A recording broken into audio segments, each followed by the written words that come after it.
you. Thank you so much for inviting me, and thank you so much to everybody who's joining from around the world. It is exciting to have this community of scholars and to see so many people interested in forwarding qualitative analysis. Qualitative analysis is something that's very dear to my heart. And so to engage in this debate and discussion amongst us about how can we actually achieve rigor in qualitative analysis is very exciting.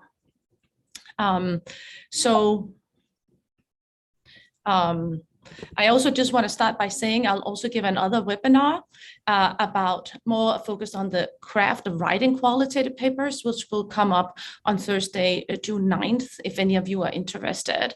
That webinar will be much more practical about kind of the very practical process about how can we go about trying to write a qualitative paper, which is something that I know all of us who have tried to write a qualitative paper struggle with.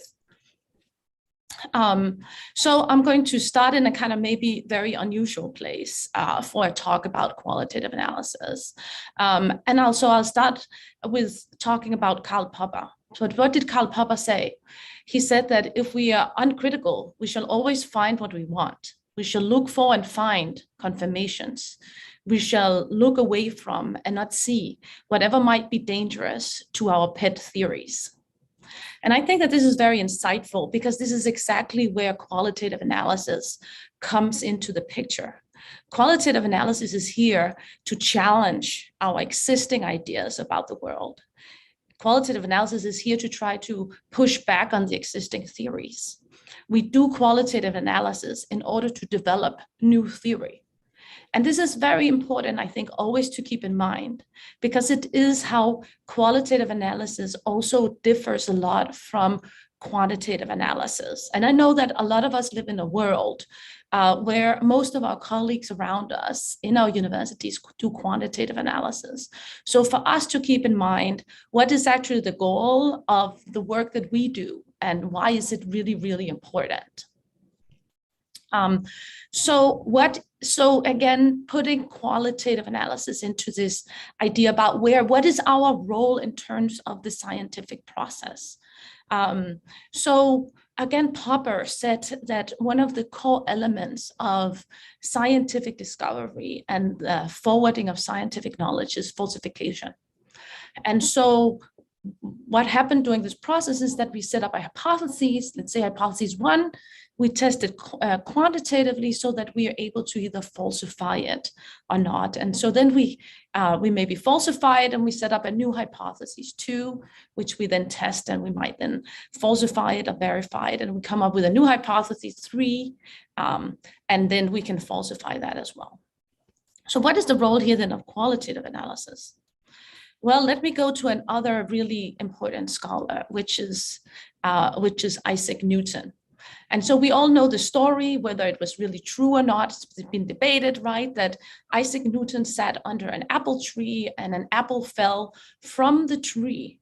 And he was hit in the head by the apple, and that motivated him to come up with the theory of gravity. And here I think it's important to understand that since the beginning of mankind, people had watched fruits fall from trees. So observing that fruits actually fell from trees was not something novel.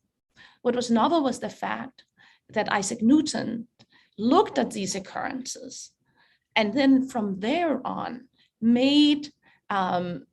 came to the insight that there is a general phenomenon going on here, which can be formulated as the theory of gravity. And so this is where I think that when we think about what is the role of qualitative analysis, this is where qualitative analysis really plays a very central role in the scientific process, because it is theory building and qualitative analysis that allows us to actually come up with a new hypothesis. And so in a lot of thinking and debate that is going on right now, I think that this process of coming up with the new hypothesis is undervalued. A lot of people talk a lot about how do we quantitatively test and verify hypotheses that we have. But what about the other process, the process of actually coming up with a new hypothesis, a new theory of something that might be? So just to go back to Newton, it's not a trivial process. It took humanity millions of years in order to develop the theory, despite the fact that we were confronted with gravity every single day. And so it's really a very difficult and challenging process to come up with a new hypothesis and to develop a new theory. But this is then why we have qualitative analysis. We have qualitative analysis in order to be able to think about what is it that might be? What is it that might be true? What is a new theory that we can believe can possibly exist out there in the world? And so that is also a very different goal to keep in mind than when you're doing quantitative testing and you're trying to prove causality.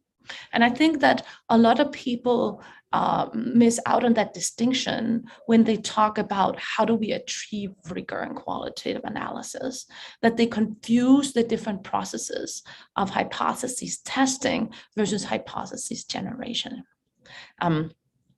Because what happens when we do qualitative analysis is actually that we are looking at data, and there are many different theories that could be derived for our data. So imagine that all of these dots is actually your data. And I could create many different theories of this data. I could create a theory of the orange dots, of the blue dots, of big dots, of small dots, of circular patterns, of square patterns. And the task for the qualitative scholar is to find a path through this data that tells us something novel about our world, to tell us something about how are our existing theories of organizations somehow challenged, and how can we come up with a new theory of something that might be true. We are not saying that this is true, but we are proposing that actually there is some problems with the way that existing theories might have looked at this world, because this data suggests that it can also be in a different way. And so our goal is to map this path throughout our data to come up with a theory about what might be. And so in this presentation, I'm going to talk about that, about the thing about what coming up with a new theory about what might be true in the world. And to do that, I'll draw on this paper that was published in AMR called Achieving Rigor in Qualitative Analysis. I want to give a shout out to my two collaborators, Michel Anteby and Audrey Holm, who played a crucial part, of course, in the writing of this paper, as all scholarly work is very collaborative. So you see me presenting, but I'm also presenting and conveying the ideas of both Michel and Audrey. I'll also draw a little bit about my from my SMJ paper with Steve Carl called Discursive Strategies and Radical Technology Change. What this paper does is that it lays out the method of multi-level discourse analysis as a qualitative method. So I also want to give a shout out to Steve and the role that he has played in stimulating my thinking in this topic. So my first thinking about this question about rigor and qualitative analysis, it came when I participated in a conference that was held here in Boston, where I live, where there was a panel about advising and mentorship. And a professor was talking about how her PhD student had come to her, and she had drawn a data structure model that looked like this, that had first one concept, and then it diverged from that concept into multiple different concepts. And this was the way that the student represented that her data analysis process had evolved over time. And the professor then said that when the students came to this, she then corrected her and said that actually the data structure model should look like this. It should go from many different concepts to fewer concepts in the way that we induce data from many concepts into fewer concepts. And when the professor said this, I had an aha moment, because since I'm a scholar of categorization, have written many papers of categorization, I began to wonder about this. I had this puzzlement because actually within categorization theory, I knew that oftentimes categories evolve not from many categories to fewer categories. It's actually often the case that we start out with one concept and one category, and that evolves into many categories. For example, when children are young, they often have these very broad categories. They would, for example, use the word car to refer to everything that moves. So a ball is a car, a bicycle is a car, everything that moves is a car. They have these very general concepts. And over time, they learn then to split these categories into their subsequent components. And so they begin to split this overall category, they may be called car, and say, no, actually that consists of many other categories like car and bicycle and scooters. And so this process of splitting to me and what the student had done was correct. And that really stimulated my thinking about the relationship between categorization theory and qualitative analysis. And so when we think about qualitative analysis, it is really at its heart a categorization process, right? Because categorization is the process by which we group elements into larger structures in order to create an understanding of our world. And that is what we do in qualitative analysis. We look at all our data and we try from there to form categories that form the basic elements of our theories in order to form an understanding of what that theory might be. But it's very important that when we go to categorization theory, we learn that actually categorization is not just a kind of a passive process.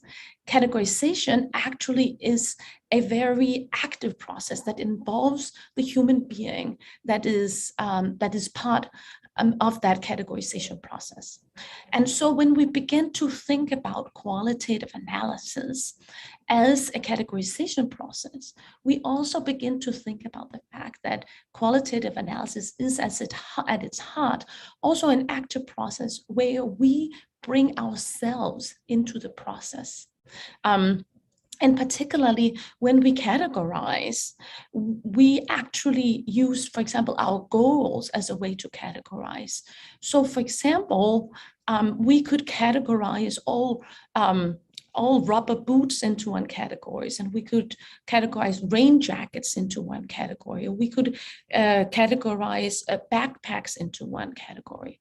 However, if our goal is to go hiking, we might actually create a category that involves a rain jacket, a backpack, and a rubber boot, because that is what we will bring to go camping. So depending on the goal that we have, we will make different categories of the world. So the categories are not given a priori. There will be an infinite amount of categories that we would be able to create from any given data that we are presented with. And so that is also important in qualitative analysis, to think about the fact that we cannot induce specific categories from the data.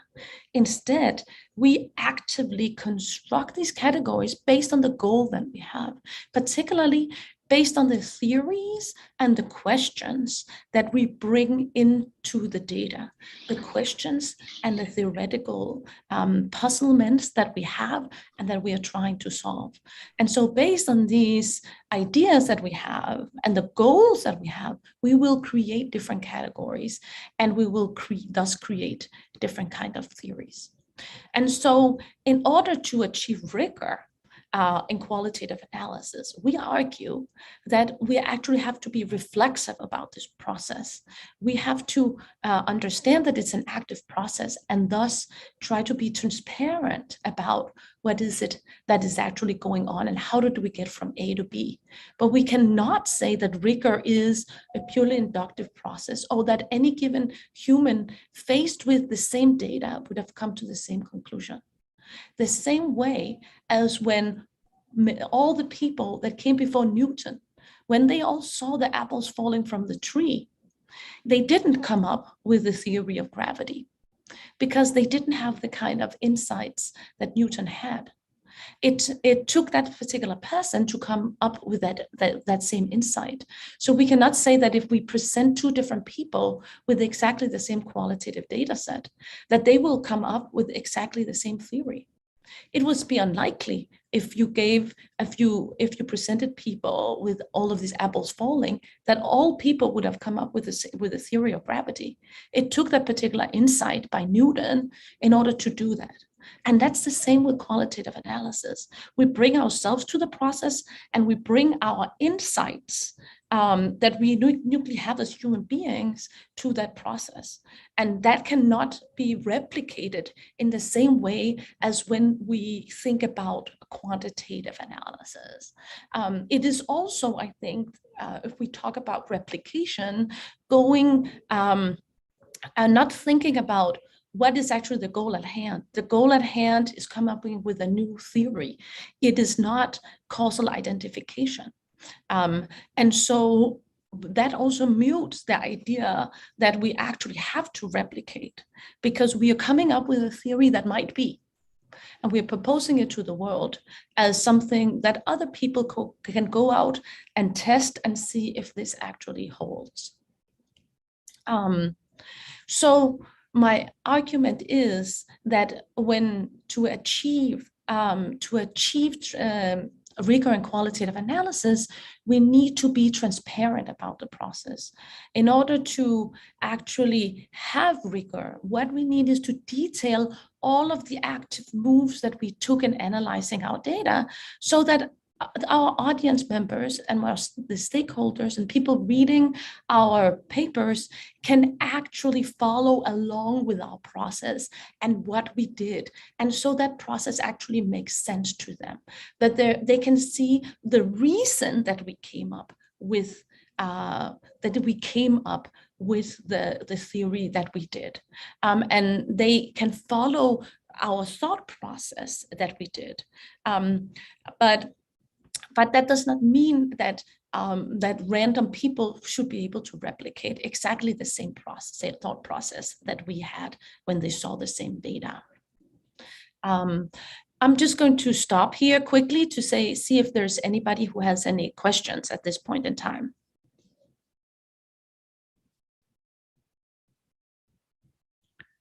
Okay, I saw that Epa raised his hand. Hi, Stine. Question on transparency. So I'm curious the interplay between transparency and anonymity, because anonymity gets used a lot in qualitative research for good reasons, and just how you see those two trade-offs. I don't see it as that there's a trade-off. I think we can be very transparent about the process that we went through and still preserve, let's say, if you're talking about the anonymity of our informants, because the transparency is not about the informants, but about our thought process. Like, what did we go through? What was the first step? What was the grant? What was for example, what was the grant question that we went, the grant to a question that we went into the field with? What was the puzzlement that we had about the data? What were some of the steps we went through? And why did we, for example, at different points in times collect more data about different kinds of things? So I see those two things as being able to coexist at the same time. Got it. Just in that vein, just quick follow-up comment. So in potential, like being transparent about why you used anonymity and what role anonymity played in your study and why you needed to have anonymity. Yes, for example, that could be great, right? Saying about why did you make that choice? So this is about detailing our choices so that they become apparent and understandable for the person reading our paper, so that other people can also learn from what you did and understand how was it that you came up with this particular idea. Another question? Please speak up, anybody. Manash, do you want to ask your question? Yeah, I just wanted. Yeah, I would like to come in. May I please? Yes. Yeah, thank you. As we all know, that qualitative research is primarily to go in depth and credibility, dependability, transferability are the primary objective while analyzing the data, and to deal with the question of validity. But my query is, just like quantitative data based analysis is questioned for its generalization, similarly, can there be a situation or circumstance where qualitative data too can be questioned for generalization? Can it be? Is it a valid question to ask whether qualitative data can be generalized or not, or should we stick to the point of transferability, dependability, credibility, as those are the primary objective of qualitative data analysis? Could you please respond to that? Thank you. Hey, thank you for this excellent question. It's I think it's something I've thought a lot about, and thank you for raising that. I think definitely we should think a lot about the generalizability of our theories. A theory is not a good theory if it's not generalizable. However, I think that this pertains both to qualitative and quantitative analysis. I have actually thought a lot about the fact that we, in both kinds of papers, spend too little time thinking about the external validity of the study. I think it's a little different from rigor, but I think rigor is how did you actually come up with the theory you had? The other question that you raise is about that theory that you then developed. How generalizable is it to other contexts? How broad is it in a sense? Does the theory only pertain to the particular thing that you studied, or is it a generalizable phenomenon that we can see in other contexts? And I actually think that this is a super important thing for us to theorize about. And of course, if we do this a little bit in our discussion sections, but I think we need to do a lot more. And that goes both for qualitative and quantitative data for that reason, that actually I think on the quantitative side, people don't spend a lot of time thinking about how is this particular context I study actually very unique in comparison to other contexts. I actually think we do a little bit of a better job in qualitative analysis because we do case studies. So we often post with the question, okay, if you've studied these few people or this case or these multiple cases, how is that generalizable? Whereas I think actually quant scholars get that less because they have a data set. But even if you have a data set, does it pertain then to other contexts that is outside of your data set, right? And so I think it's a really important thing that is in addition to rigor and transparency. Thank you. Thank you. Okay, maybe I'll continue a little bit and then we'll take some more questions, later. So in the paper, we developed this framework about different moves that we can take. And this is really, and I really want to stress this, these are 8 moves that we really thought were important, that were in the general literature, that we have encountered in our own work, that also had a foundation in categorization theory. However, I believe there are many more moves that we take as qualitative researchers. This is only a subset of the moves that we make. And so I think that to achieve rigor in your own paper, what is important is that you detail the moves that you took, even though they were maybe not part of this set of 8, right? You might have used and taken another move that is not part of this set. This is just meant as a way to get you thinking about what are actually the moves that we take. How is it that we go about analyzing our data? And we structured this in 3 different phases, that there may be some moves we tend to take early on when we generate some initial categories. Then later on in the process, there are some moves that is more related to kind of refining those categories. And later on, when we are becoming closer to writing up our paper, those categories become more stable. But that does not mean that these moves only take place in specific phases, but just that we present it this way, in a way to say they mostly happen at this particular stage. So when we think about the initial stage, when we actually begin our research. During this initial stage, we do data collection and some initial analysis. And one of the important theoretical developments we do at this point in time is linking these initial categories to our past theoretical insights.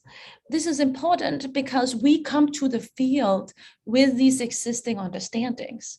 We do not come to the field tabula rasa without any pre-understandings, both as simply as humans, but also as organizational and management scholars. We come to this field with specific understandings. And those understandings will determine, or at least shape, the kind of questions that we ask, will shape the way that our data collection and analysis actually unfolds. So one of the first moves that we take is asking questions. We go into the field, maybe asking a grant to questions, right? And this is important in categorization theory. It's an important part of how we make sense of our world, because we have a goal. Depending on the goal that we have, we will create categories that are related to that particular goal. And so asking questions to move a researcher kind of select their field setting and determine the kind of data that is appropriate to analyze that question. So for example, do you want to do interviews, ethnography, archival data analysis? All of this will depend on what is the question that you are interested in. For example, ethnography is good for studying people behavior. Interviews are good for understanding how people think about things. Archival data is good for detailing how things actually evolved over time and the actual actions that people took at specific points in time. So depending on the question we have, we will collect different kinds of data. And so a lot of our existing qualitative research would also say this, that really it's by asking these questions that we form the initial analysis. And also because by asking a question, you have already begun to take a path through all of those, through the data, the specific paths that will be important to the questions that you actually have.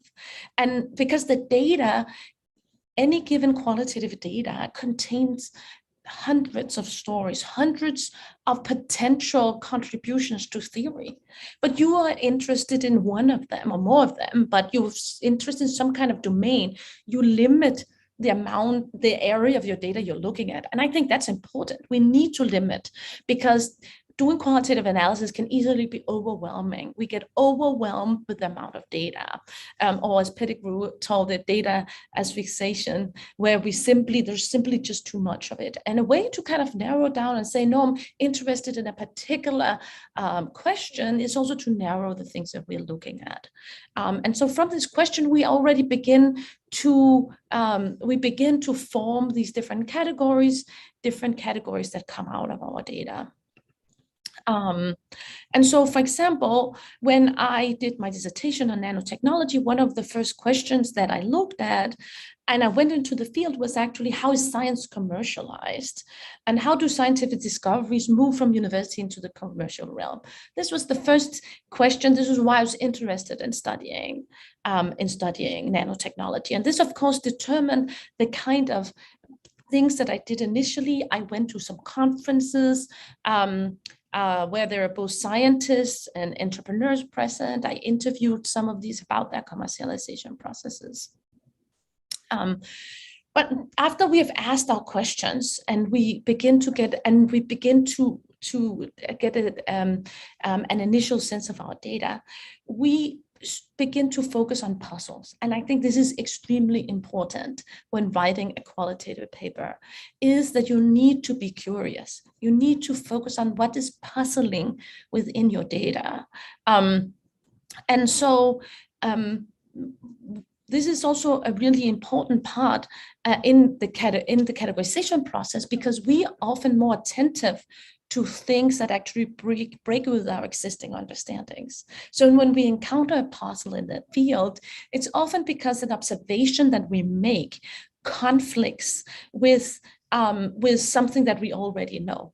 So we have some theories about how do organizations behave, and we encounter something that we think, well, that might be actually, that might be puzzling. For example, when in my study about light cigarettes, we looked at the light cigarette category, and we realized that there were a lot of light cigarettes that were higher in tar and nicotine than full flavored cigarettes.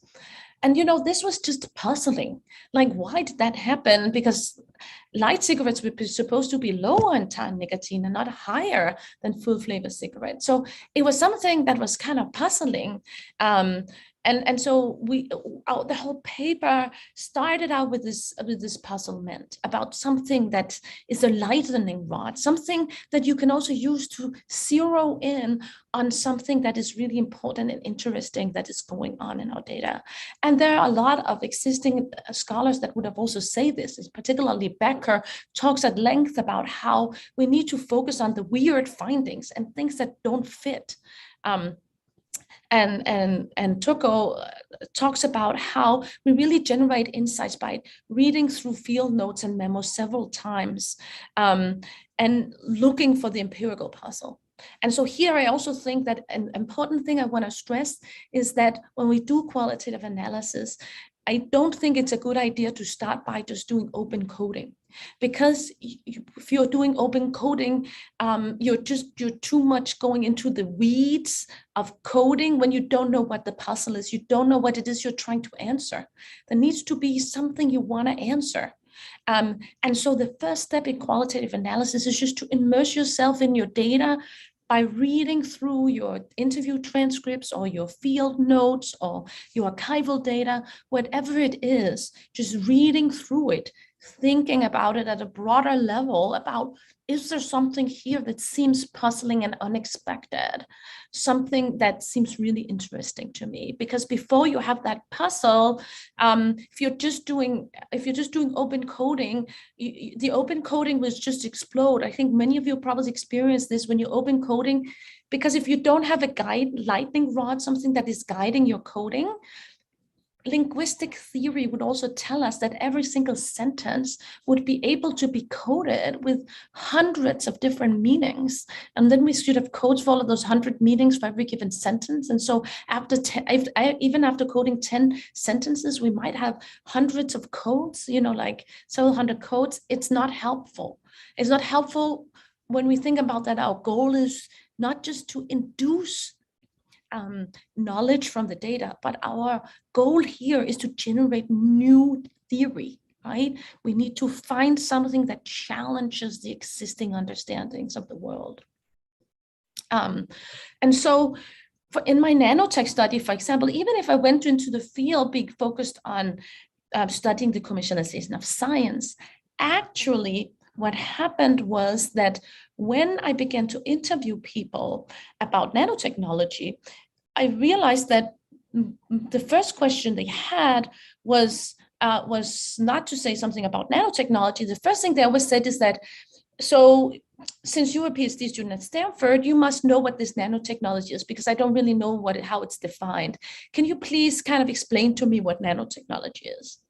And in the beginning, I was just like shrugged my shoulders and explained a little bit and went on to all of my questions about the commercialization of science. And then, but this kept coming up. So after a couple of interviews, I realized, you know what, it's kind of puzzling, right? I'm going and I'm interviewing firms that on their website say they're nanotechnology firms, or scientists who are listed as nanotechnology scientists. But then when I go to interview them, they don't seem to know what nanotechnology is, and they don't seem to agree upon how it's defined.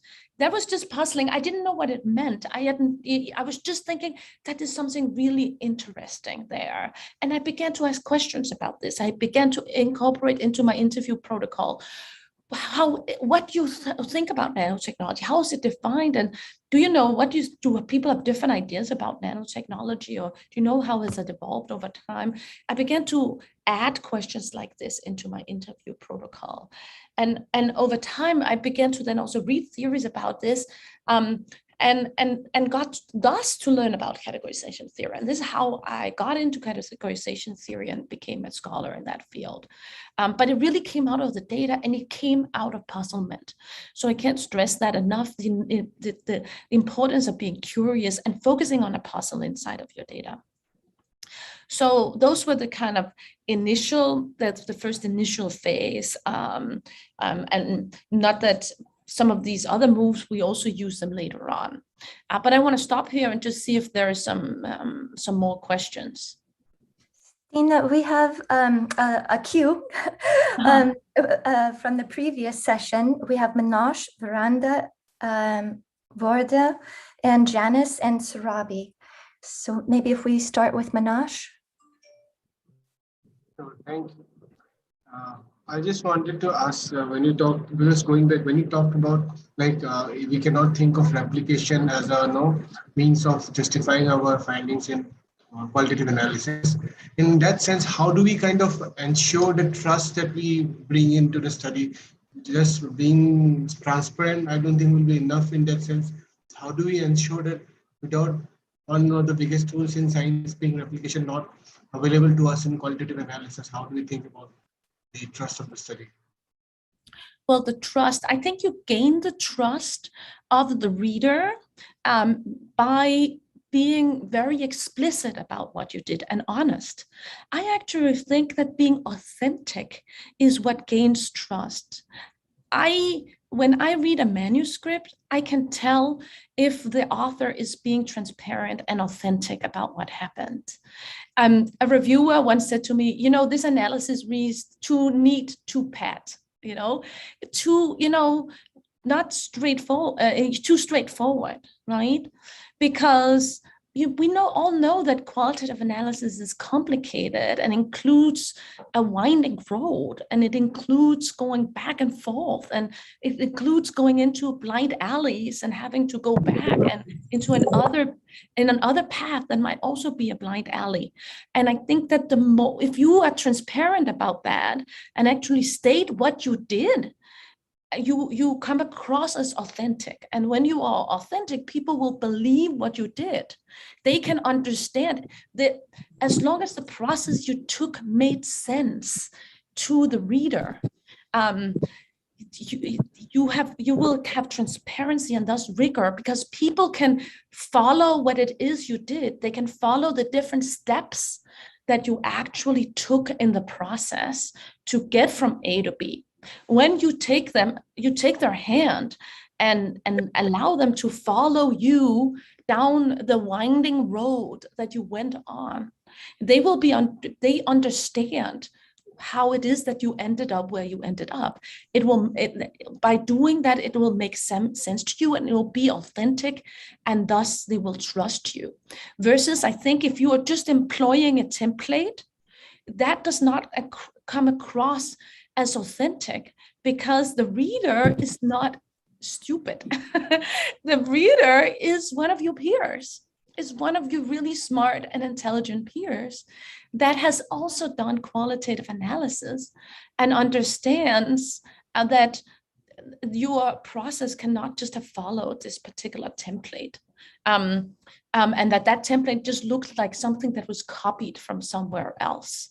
And it then looks a little bit like an imposter because you don't seem authentic. So I actually think the rigor comes out of just detailing that process, being transparent, allowing the reader to go with you down the muddy path that you were on, and they will trust you. Okay, I'll take one more question. Okay, next we have Brenda. Hi, thank you so much, Mariska. Thank you, Stine. What a wonderful and lovely insights that you've been giving so far. My question relates to reflexivity that you mentioned a little earlier. What I find very difficult in a qualitative study is to be reflexive and yet not let my biases come in. So if you can shed light on that bit. Thank you.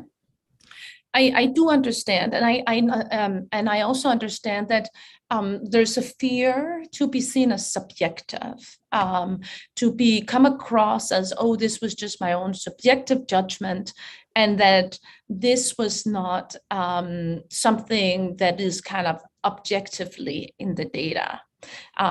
However, I think that we need to, instead of shy away from the reflexivity, embrace it, right? The same way as coming back to Newton, you know, embracing that Newton had an insight that wasn't just inductively derived from the data.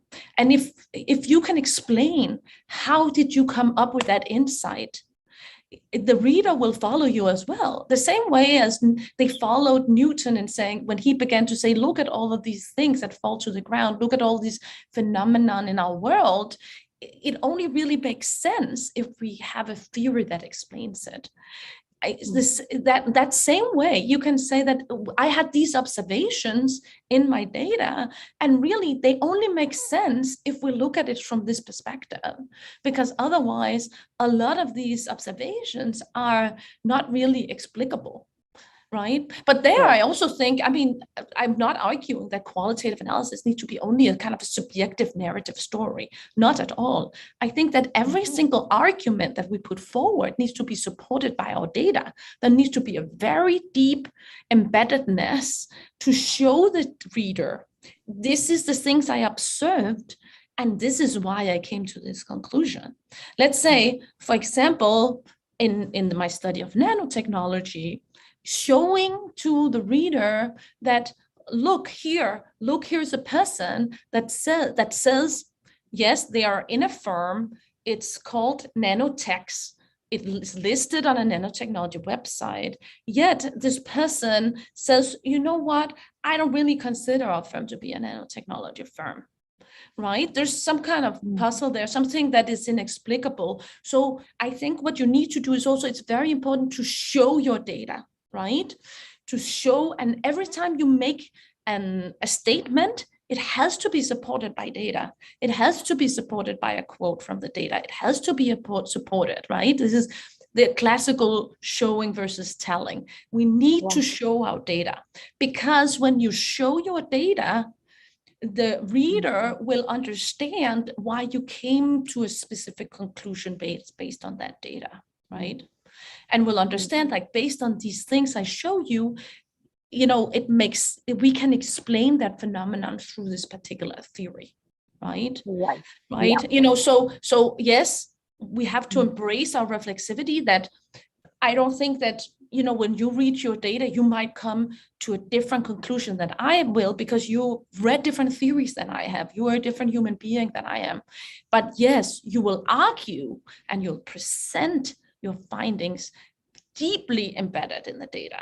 You know, I am a very, very, very rigorous and very dedicated empiricist. I believe that all good insights come from data. I actually, you know, why I love qualitative analysis is because it forces us to go into the real world and engage with the muddy reality, you know, that people and organizations are living. And when you go out there, right, reality pushes back on our theories.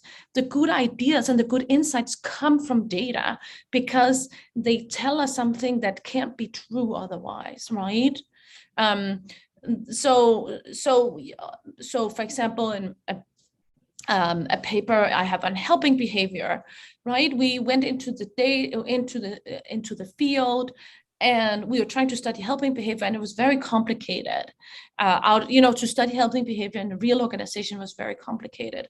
The existing theory had distinguished constantly between the help seeker and the help giver, but out in the real world, it was difficult for us to distinguish who is the help giver and the help seeker. You know, when we were looking at our data, the first problem we just had when we were coding data is we couldn't figure out who was the help giver and who was the help seeker in our analysis. We had like big crisis about this, with my team, because we're studying helping behavior, but then we get really confused until we realize that this is the puzzle, right? This is the problem. Right.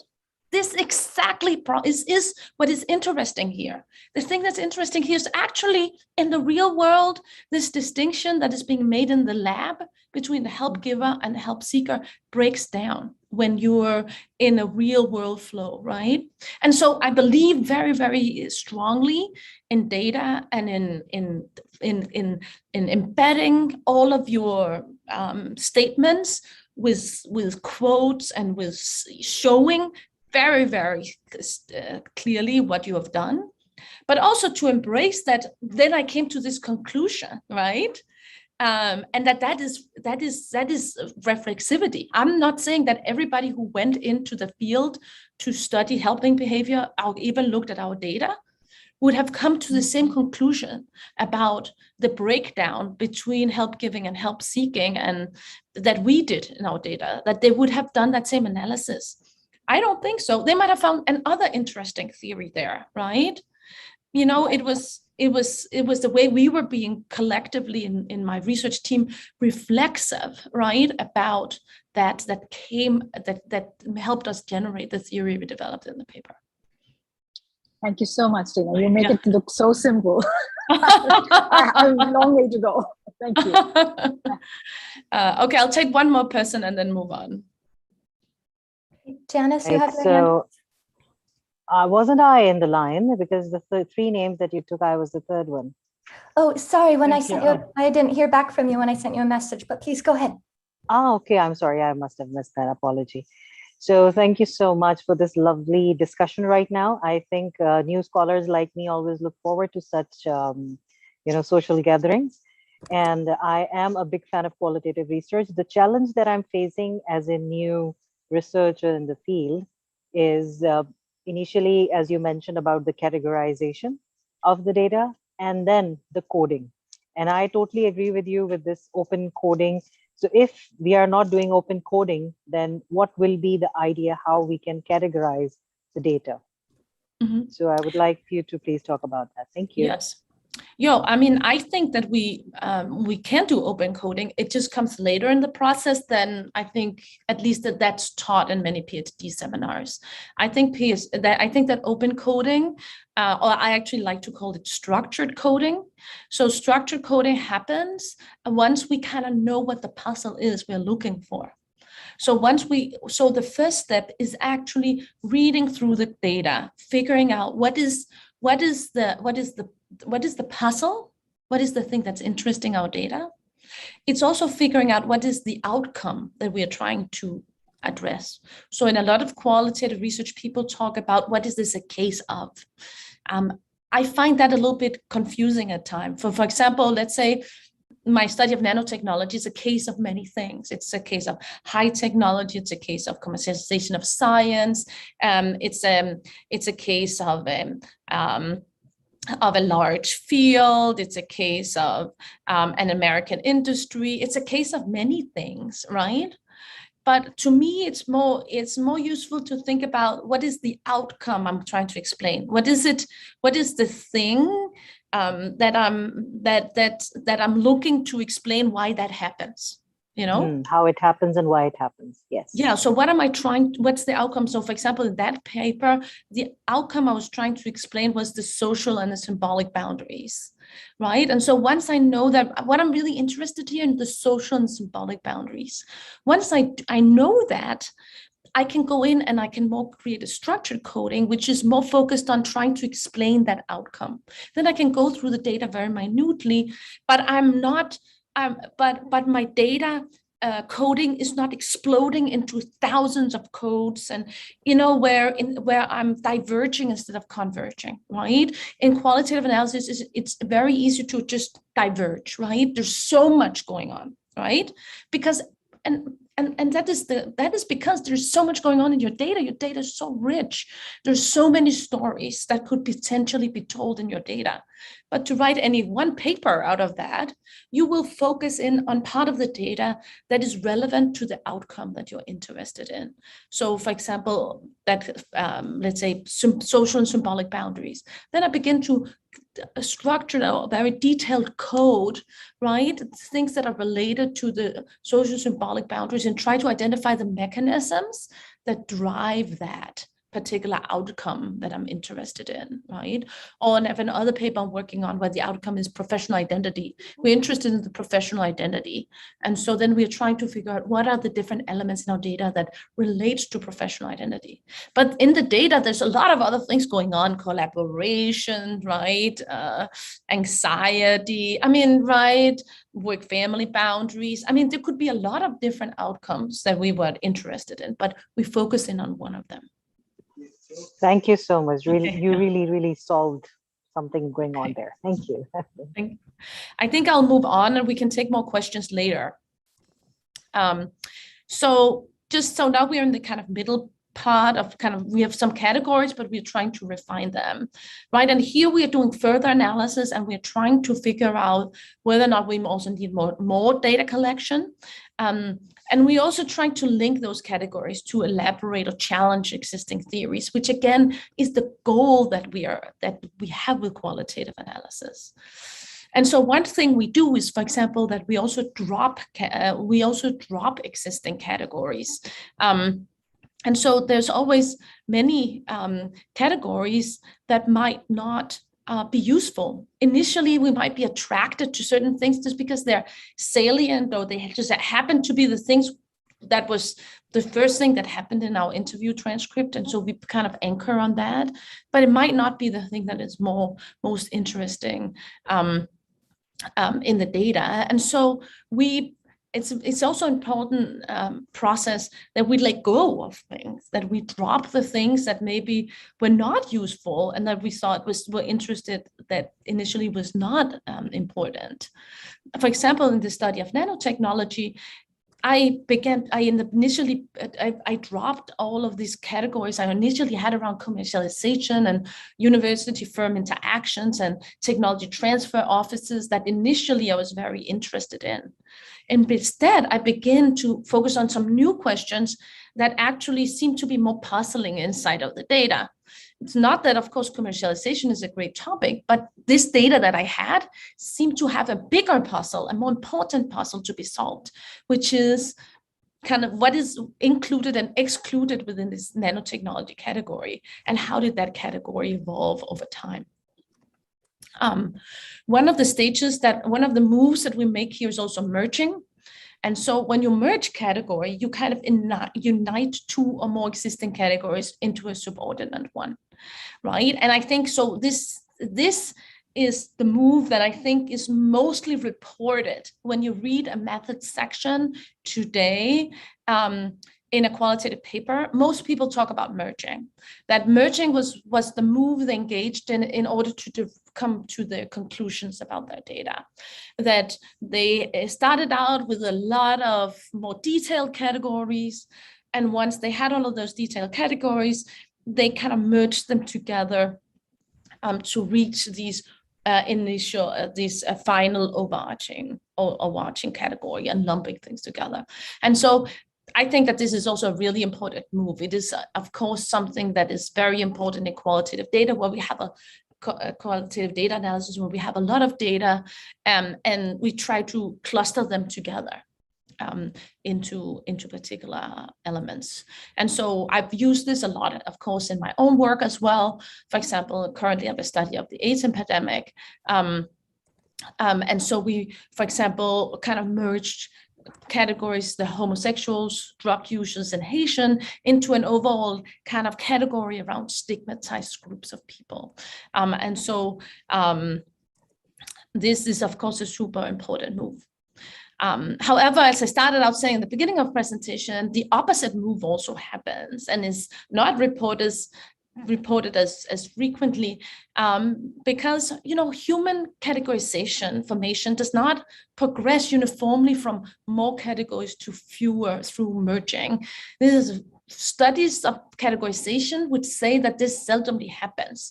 We seldomly just have this uniform movement from many categories to fewer categories, because often there's also the progression in the opposite direction, where we move from a few to more categories. And so, for example, in Spradley's book, the ethnographic interview, one of the things he really spends a lot of time detailing in his book is exactly how it's important to identify subsets within a domain and the relationship between these subsets. So once you actually have a category, maybe you divide it in and find its subsets.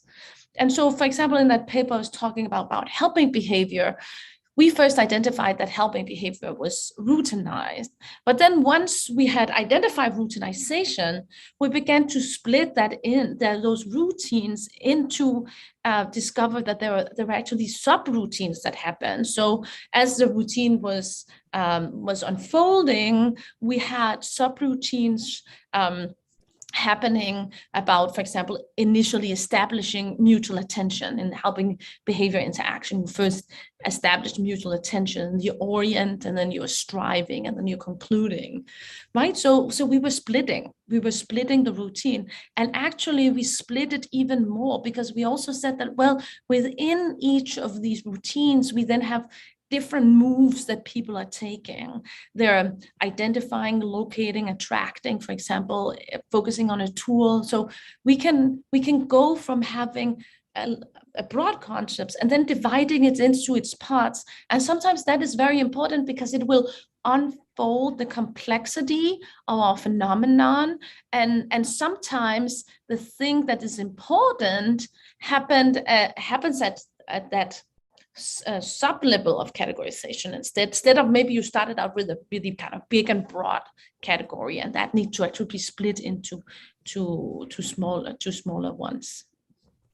Then the next phase that I'll go into is stabilizing categories. Maybe I'll take a few questions here as well,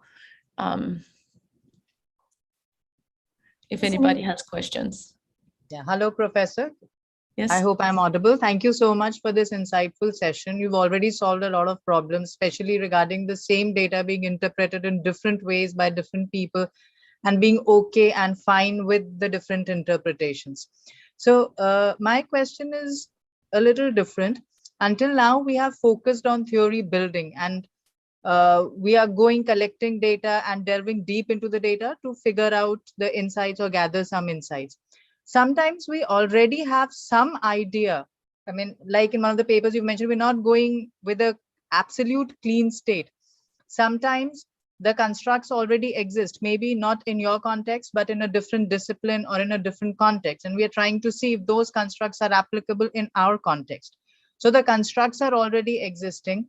And to that extent, the qualitative research is more deductive, in the sense we are trying to see if in our context, these constructs are applicable or not.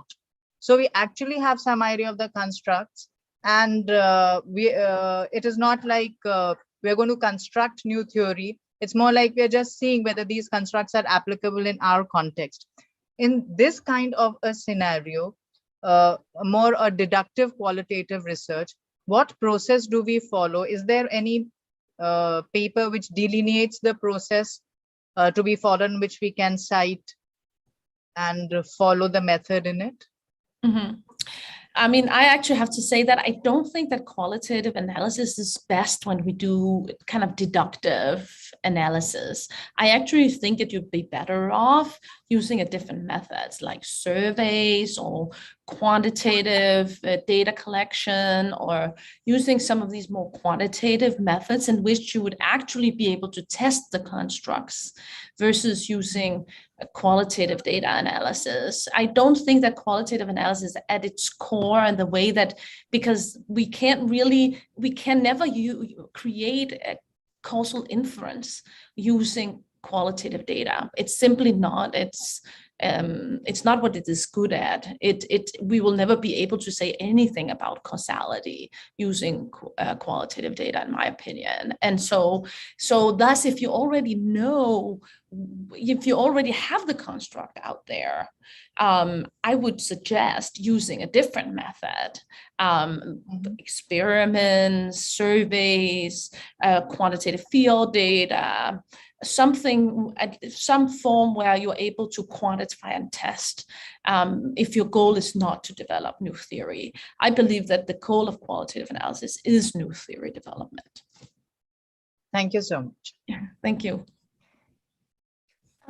Janice, I know that you've had a couple of questions. Yes, thank you very much.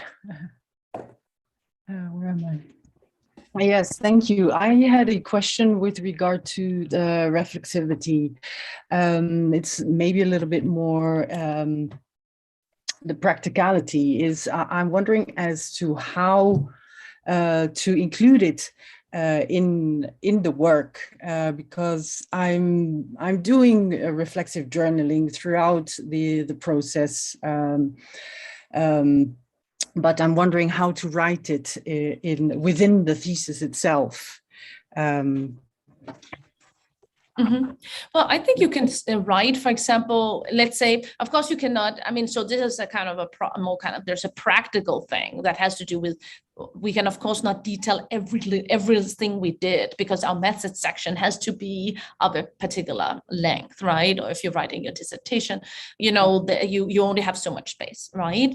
But I think the important thing is to write the important things that happen. For example, if your reflexivity led you to have a particular insight, right?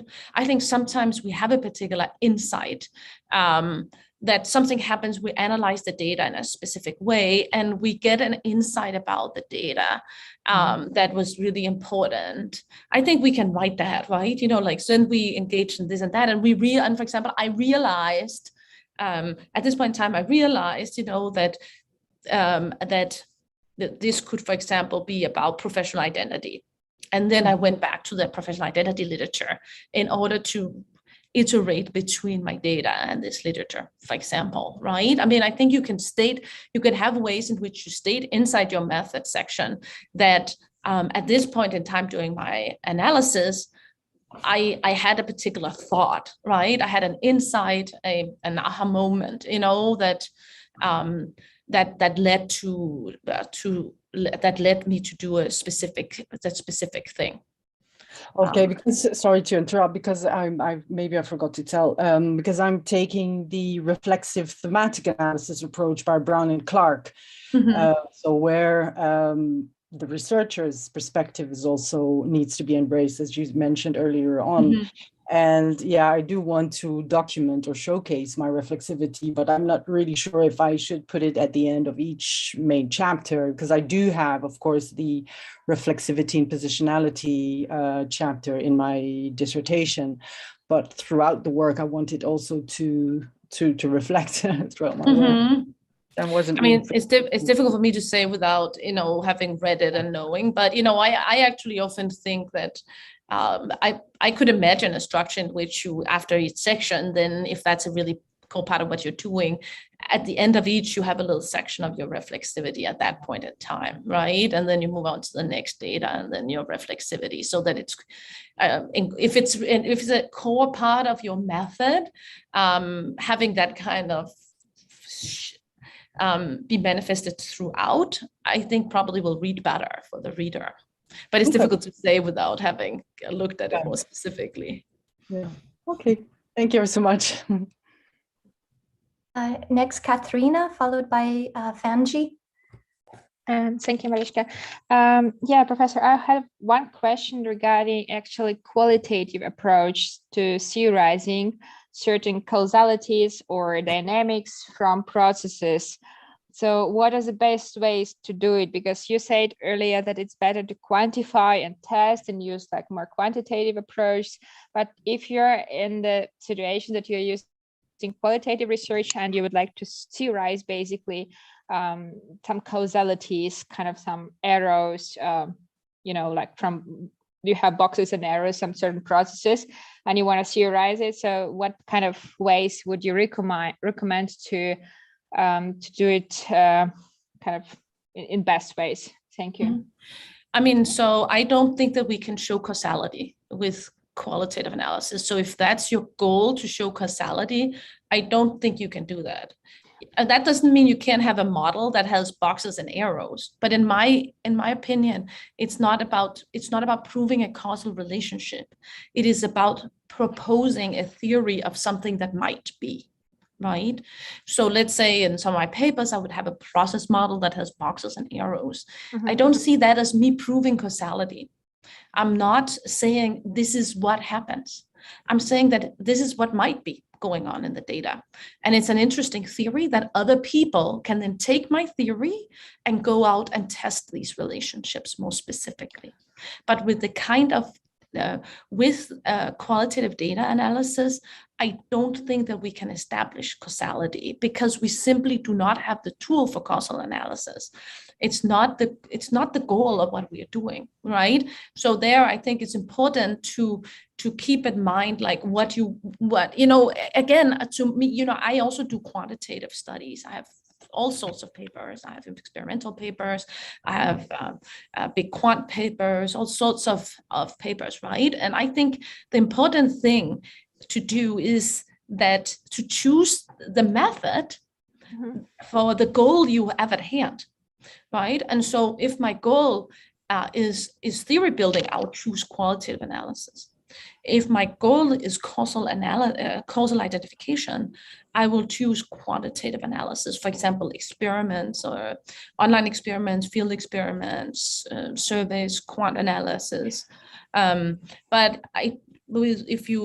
But with qualitative analysis, I don't think you can prove causality, but you can develop a theory with boxes and arrows and propose that you believe that this is the relationship in your data. I'm thinking like just, from different point of view that like if I'm doing process research, let's say, so, and of course in the process you show certain like causality because it's a part of the process, like, I mean, certain elements like, kind of within the process, there is a certain causality, I think. But of course, like, as I agree with you that we should focus more on a certain thing, obviously rising basically the process or the causality. So I agree with you in that perspective.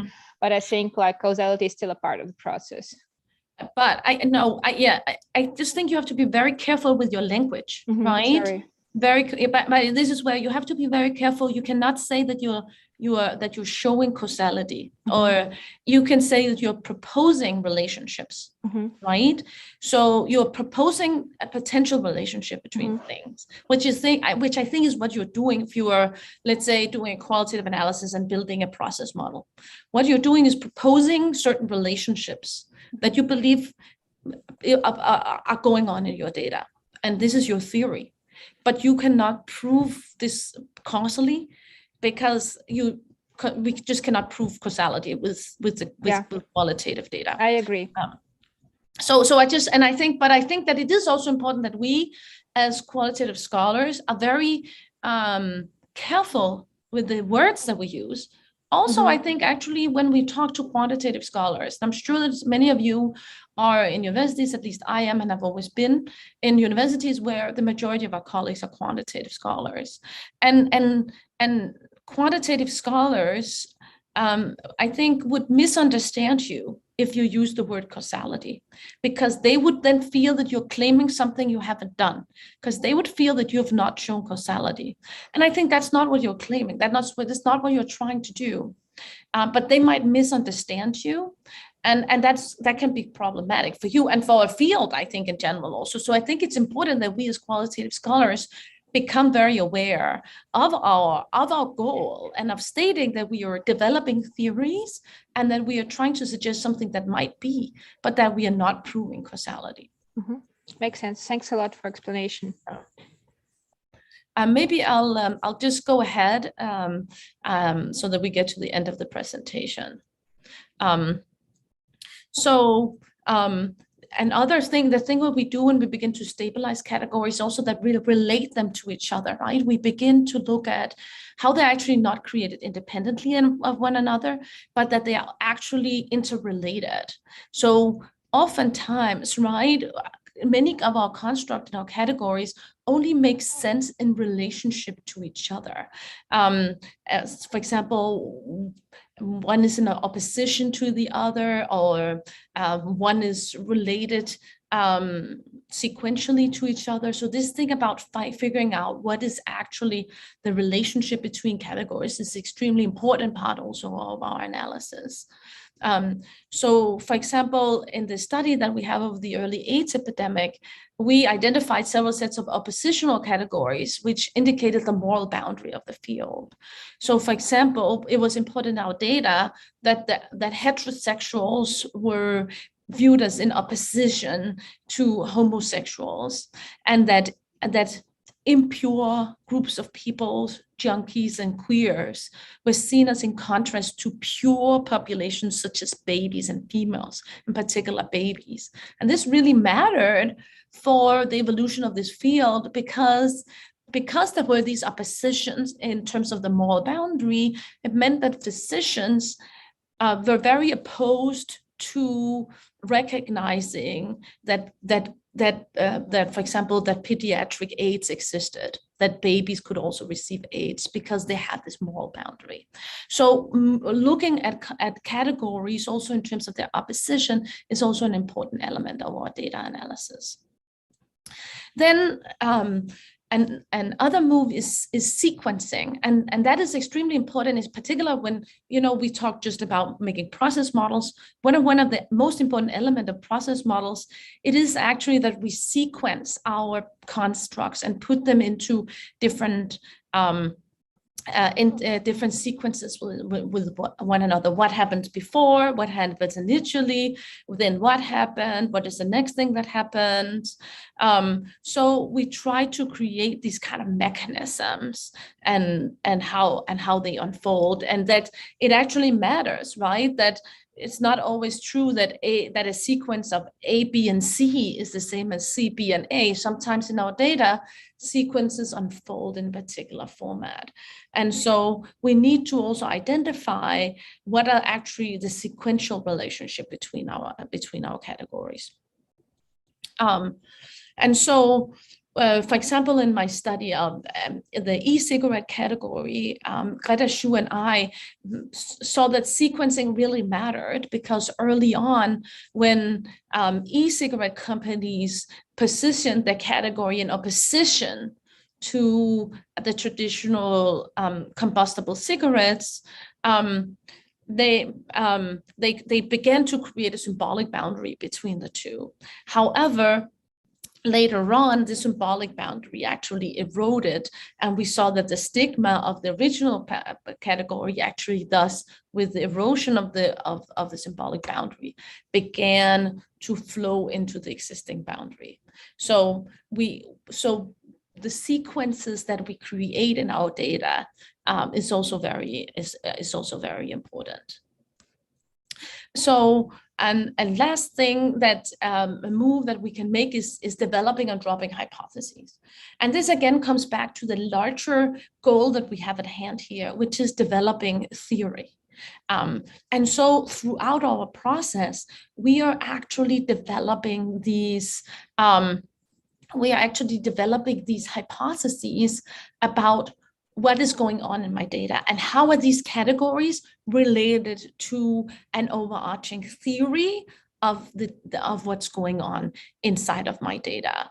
And so whenever, and it's very important, right, to develop these hypotheses, because once we have formulated hypotheses, we can look at the data and say, does this data that I see here, does it support the thing that I see, or doesn't it support the thing that I see? Is there something here where I feel this is actually contradicting this, or is there a way for me to explain this phenomenon, right, that's in my data? And by doing that, we're also pushing ourselves to become more specific about our theory, and also sometimes about the boundary conditions of our theory, right? There was an early question about the generalizability of qualitative data.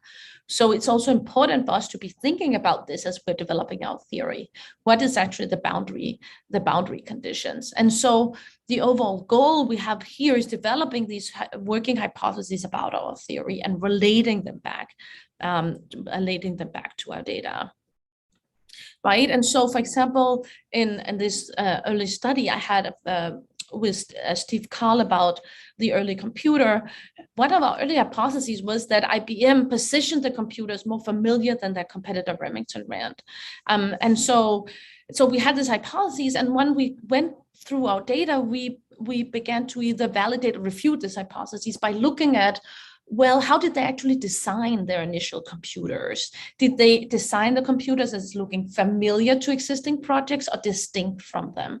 How about the labels that they use? When they labeled the computer, did they label it as a way that was familiar or not familiar? When they talked about it, was it familiar, not familiar? So we had this hypothesis about familiarity, and we used the data to question our hypotheses. Was this actually going on or not? And sometimes you feel like, yes, the data keeps reporting that this is actually what seems to be going on in my data. And another time, you might drop that and you come up with a new idea and a new insight about what is going on in your data. So overall, right, this is the kind of framework that we developed about achieving rigor in qualitative analysis by detailing our moves. And again, just to go back and say, I've detailed now these 8 different moves. But those are only some moves that you might use. You might have other moves that were very important in your particular context that you actually did. And I think the important thing here is just the transparency, that you detail what happened so the reader can follow your thought process, whether it's that reflexivity that we talked about, or it's about that authenticity as well, where, well, sometimes things didn't go according to plan. We didn't just always have that all our concepts beautifully inductively merged into one another. No, the path that we took was more complicated, and through giving light to some of that, some of those difficulties that we encountered, you are actually gaining authenticity and transparency, and thus rigor in your study. So how might we then represent our data? Well, we've talked about that. One important thing is the way that you actually constantly draw on your data, both and detail that in your method section, but also through your findings section, right? You need to be showing, not telling. Whenever you make a statement about something, you need to show that in a quote. You cannot just make a statement that many people were happy working from home. Well, if you say that many people were happy working from home, you need to show quotes where your informants say they were happy working from home, so that the reader is convinced that your statement about happiness is actually reflected very specifically in your data. So there needs to be that tight, very tight relationship between every single statement you make and how you show it in your data. However, I also think that we can show these visually. I know that it is very common in our field to create a visual data structure. These tend to, in my opinion, all look very similar to one another. And here I'd like to kind of question you or push you a little bit to say, maybe my data structure could actually be a closer representation of what I actually did.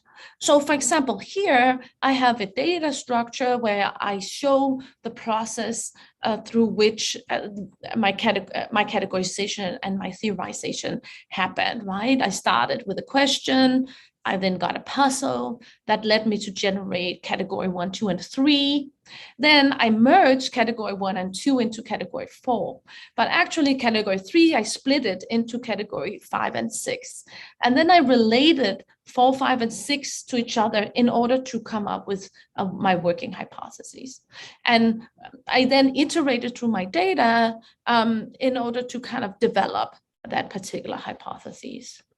Oh, it could look in a very different way, right? Where I have a question and a puzzle, but then initially I actually developed my working hypotheses.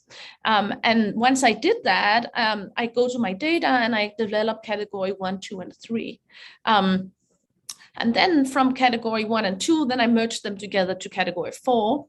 But category 3, I split it into 2 by relating category 5 and 4 and categories 6 and 4 together. I then develop my sense of their relationships, right? And so you can imagine your data structure looking in all sorts of ways, right? That actually clearly details your process, that whatever you actually did in your study, which might be different what other people have done, but I think the important thing here is just that transparency and that authenticity in terms of taking the reader by the hand and allowing them to follow the process that you actually had throughout this analytical process. So what are some of the things, right, that I think is important, and I hope that you take away from this presentation, is that at its core, qualitative research is a categorization process. That when we go and look at our data, what we are doing is that we are categorizing the data in various ways, and that we can actually learn from categorization theory that that categorization process might be more multifaceted than the way that we have up until now represented it within our qualitative paper, and also that to construct the theory, we place the researcher active at the center of the analytical process. We make choices, we make moves, we do things, we collect more data. I mean, we make choices throughout this process, and what we need to do is justify, why did we do that? Why did you go ahead and after you had maybe interviewed a set of managers, you decided, no, it was actually very important to talk to the employees, right? So you go ahead and you do interviews with employees. You need to justify, why did you do that? Right? And or what was it that led you to believe that to have the insight that people's understanding of the manager's understanding of what is work is very different from what the employee's understanding of what is work is. What led you to that? So taking the reader by the hand and leading them through your muddy process. And so we can thus gain rigor by detailing all those analytical moves that you make and being transparent about it, so that people can follow in our footsteps, and also people can also learn from us methodologically, right? I think that if we use templates to represent what our method was like, we are also doing a disservice to the field as such, because then when you read a paper, you believe that, okay, this method section, that is actually what they did. It turns out what they did was something very different, and they wrote it up in a way that that fitted into the way that they thought, this is the way I'm supposed to write things up, because this is what people want to see. And I think that when I read a lot of qualitative papers, that is what I feel people are doing. They so want to conform to a norm about what is expected in our field, that instead of being true to the actual process and detailing what they did, they conform to an expectation they believe that there is about what that method section is supposed to look like. And so this was the end of my presentation, but I'd love to take some more questions, and I can also stay beyond. I know we are supposed to finish in a couple of minutes, but I'm happy to stay and have this discussion with you guys and the questions that you might have. Well, there's a lot of hands raised now, but in the queue, Fanji, followed by Farnaz and Ricardo. So Fanji, if you'd like to ask your question.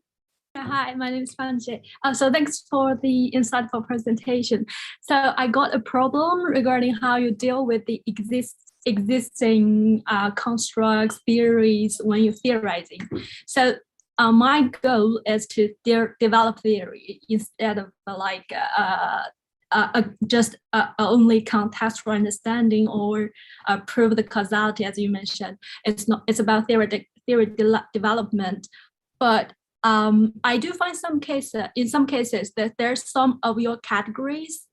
Actually, you could use some existing constructs or concept to term that categories. And in this case, those are categories that are usually theorized as mechanisms which link the causal outcomes. So in this case, I wanna what's your insight on this? Because I don't want to invent new wheels if I can use the existing concept. But sometimes I was thinking if this, are we expected to always create new categories? Can this be considered as a theoretical contribution if you use existing concepts as you theorize the existing concept as your mechanisms? And also another question is, do I need to contribute to those concepts or theories that I have, as I have theorized them as part of my mechanism, regarding the final theoretical contribution, apart from explaining the phenomena of interest, provided. Yeah, I think that's my thoughts. Yeah. I mean, so first of all, I think we can very much use existing concepts in our papers and in our theories. I would say we have to, right? Because we have to build upon what's already there.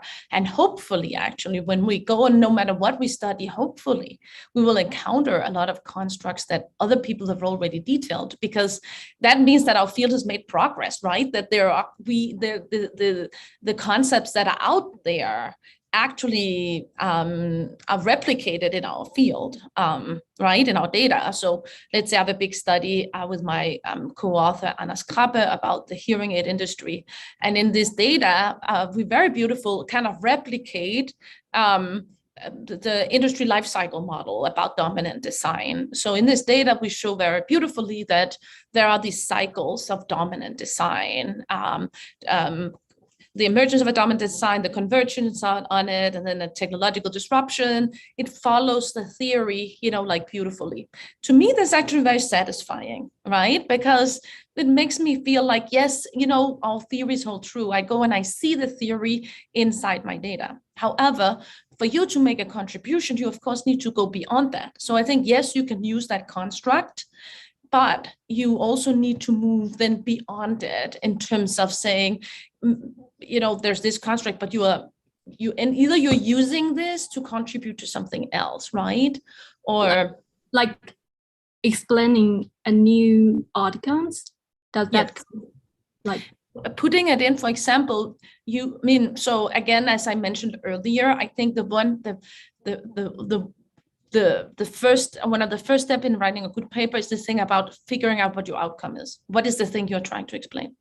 So, and that thing you're trying to explain could be an existing construct, let's say professional identity, I have a paper on that, right? Professional identity, or it could also be something new, right? I mean, if you feel there's a construct that hasn't been detailed, let's say Shivano Mahoney and Beth Betsky have a paper about stretch work, right? So they introduce this new concept, stretch work. In a sense, they create an outcome that wasn't in the theory, right? So the novelty in that paper is developing this new outcome that they call stretch work, and they detail how that is done inside the paper.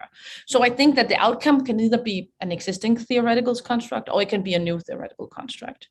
However, let's say if it's an existing theoretical construct, you just then need to show that there's something about that outcome that we can explain, right? Then some of your mechanisms, it might be you say, okay, yes, it's true. Let's say, for example, with professional paper I have on professional identity. In the paper on professional identity, we use this existing theoretical construct, which is professional identity. And we also show that people have shown that professional identity is constructed around expertise. And so we show that, yes, in our papers, expertise matters. It matters the expertise people have for their professional identity. However, we say that, well, but you cannot explain everything that we observe about professional identity through expertise, because actually people's professional identity is also constructed around their relationship to their client. So these client relationships. And so then we introduce this novelty, which is client relationships, into the theory of professional identity. So do you see what I mean? That yes, yeah, I think you both can use existing construct, but you have to, of course, have something that's novel or something that's inexplicable with the existing construct, because otherwise we're not doing theory development, which again, I think is that foundation, that is why we do qualitative analysis. Okay, next we have Farnaz, followed by Ricardo and Jelena. Farnaz, if you'd like to ask your question. Hi, Stine. Thank you so much to both of you for organizing this session, and this was super helpful and insightful. My question is about reflexivity. So it's kind of like maybe repetitive, but I wonder if you're doing participant observation and a big part of your data and what has drawn you to this setting was your personal experience. How would you, in the spirit of transparency, how would you discuss that in your finding and data analysis section? And to give you a little bit of context, I'm studying content creators, Instagram content creators, but when I started studying them, I've already been a content creator 2 years prior, and I kind of my experience informed the kind of questions I asked. And also how I'm sure that it influences how I analyze the data.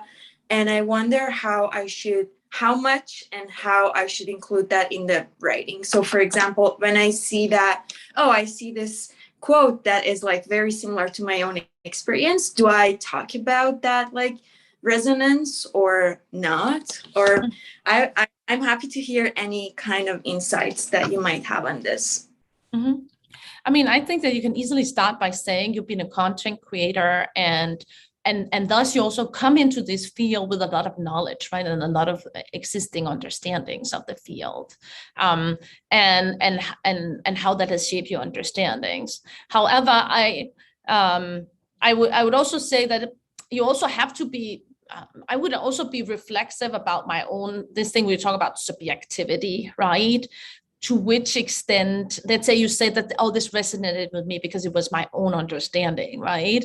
I would also challenge myself to say, is that then was that just my experience? Or is it also true for the other observer, and the other data, right? So I'd also use it as a way to challenge my data analysis and say, okay, this thing, because what you're doing there, in my opinion, is that you're developing a hypothesis, right? When you see that quote about whatever, the content creator doing something, it resonated with you and you feel like, yes, that's correct. I have a hypothesis about this is true, Okay, then you have your initial hypothesis. I would then use that to go back to the data and question it, right? But okay, maybe from my experience seems true, but what about all of these other content creators? Is that actually is that just my subjective experience, or does it resonate with all of these other ones, right?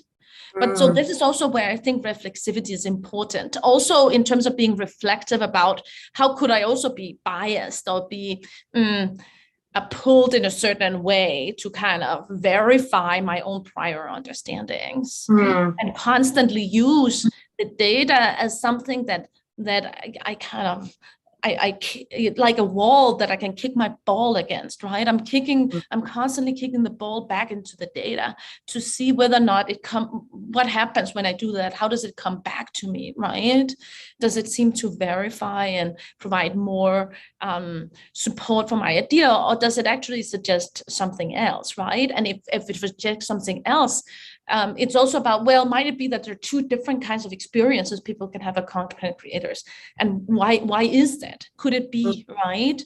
Could it be that this is not, that could it be that I was of a particular kind of content creators, and these other people that have another kind of experience, they have another kind, but there's something about their condition that makes them have different experience.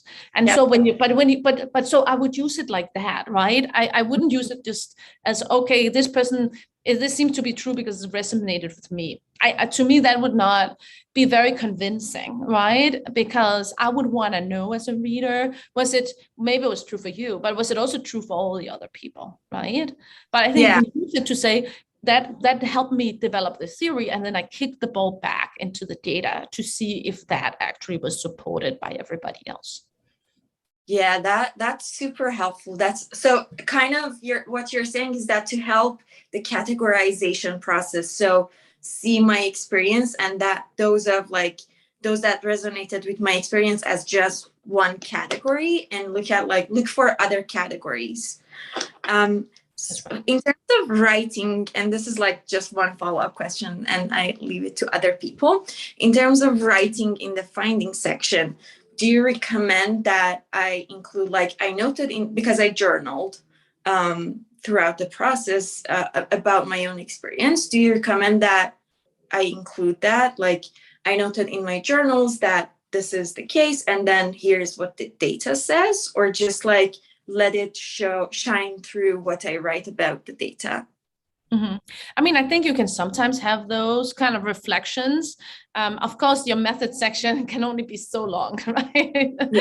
So again, it's only, I think at the end of the day, you will only write those for those really insightful, those moments that end up actually really informing your process, right? Because most of these situations, you just won't have space to kind of detail it all, right? But it could be that there was one moment where exactly you this insight or this resonance that you had with the statement helped you make maybe sense that there were two different kinds of populations. So something that was then actually became consequential in terms of your later theory, right? Because of course, when I say about transparency, we cannot detail all of it, right? Even though it would be fun, right? We have a limited amount of space. And so what we detail is the things that end up being consequential for our study, right? The places in which our study kind of bifurcated, where we, for example, decided, there are actually 3 phases in becoming an influencer. There's the initial phase of experimentation, then there's conforming to the norm, and then there's differentiation. I'm totally making that up, right? I mean, maybe, right? So we find out there are these 3 phases. Then you'd have to explain, how did those 3 things come about? What made you come to the conclusion that there were those 3 things, right? So the things that we end up detailing and writing about in our method sections are the ones where it has some kind of consequence for our theory. It has a consequence for our theory if we say there are these 2 different kinds of categories, or there's these 5 different mechanisms. Well, when did we maybe split a mechanism into 2 mechanisms in order to achieve that, for example? That's super helpful. Thank you so much. Okay. We have Ricardo, followed by Talina and Vima. Ricardo, if you'd like to ask your question. Hello, good afternoon. Thank you, Stine, for such a generous presentation. We have a project going on with a standardized open-ended interview guide. It's about the elite interviewing. So my main takeaway today was really to pay attention to the puzzles that will emerge from the data.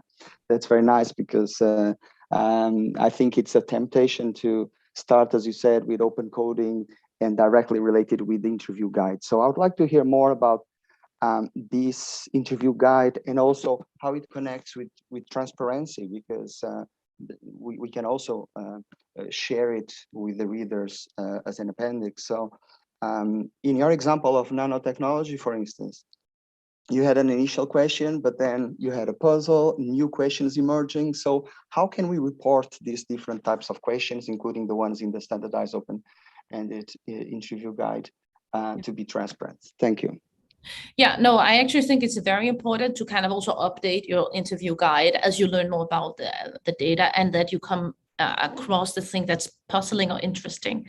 I think you need to be a good qualitative scholar. I think you need to constantly be on the lookout for the thing that's really puzzling and be flexible enough to change and to pursue that, right? We need to pursue the thing that's interesting, even though we created an interview guide and maybe we have told everybody that we are going to do our dissertation on commercialization of science, Well, it's not going to be a great paper if you just stick to that and there's nothing interesting there. You begin to ask your question about, in my case, about commercialization, and it was just didn't seem to be that interesting, the answers that I got. Whereas these questions that I asked about categorization seemed very kind of provocative and novel.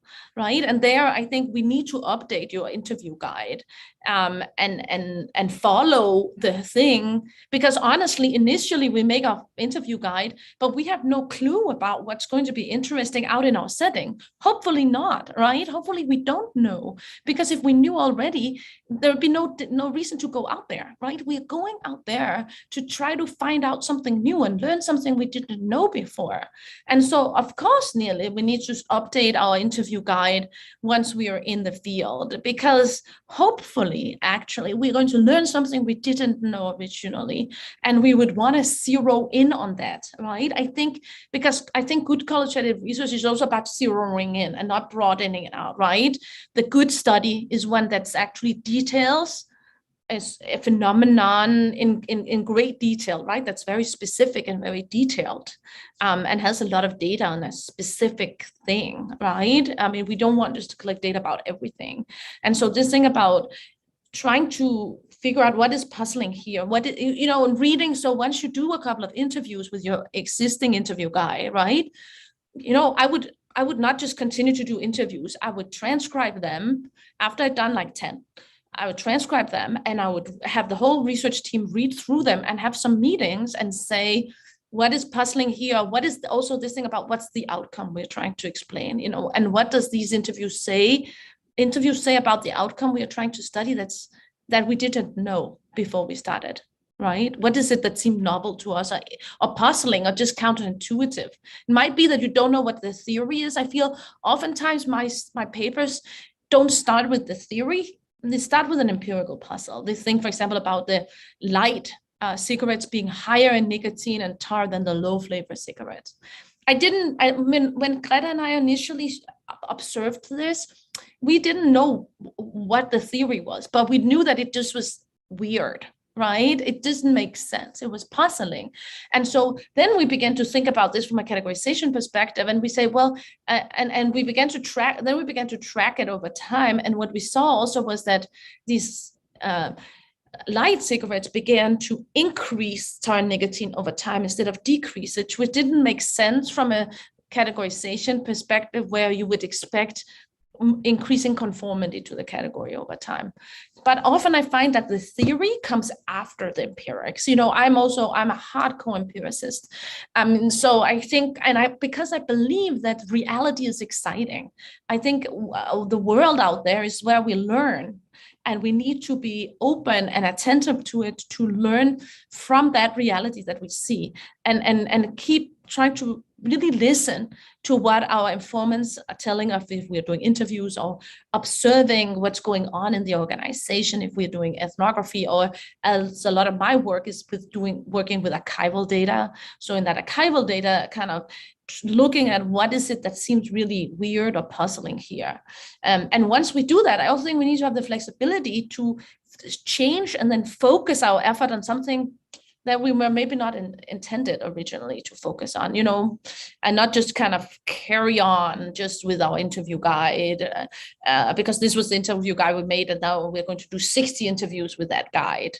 I don't think the good study will come from that. The good study will come from really being attentive and collect more and more data about the thing that is puzzling and interesting, and you build up the data around that, right? Be it, I do also a lot of work that combines many different sources, both ethnography and interviews, but also a lot of this archival data, where I get archival data from many different sources to try to shine light on the phenomenon from many different perspectives. So I don't know if that's helpful. Excellent. Next to Lena, and then followed by a queue of 5 other questions. Jelena, if you'd like to ask your question. Thank you. Thank you very much, first of all, for this wonderful session. Stine, for your wonderful participation and engaging with everybody in answering your questions, and for the brilliant moderation also. So my question is about reporting and writing up. so obviously we have different formats in which we do that. So either a thesis, dissertation, paper, and we both write them and we supervise them. So I just wanted to ask you, in the view of demonstrating rigor in this respect, and also not conforming perhaps to what you were saying earlier about, trying to show people what we think they want to see. How would you suggest to kind of differentiate between those different ways of reporting? Mm-hmm.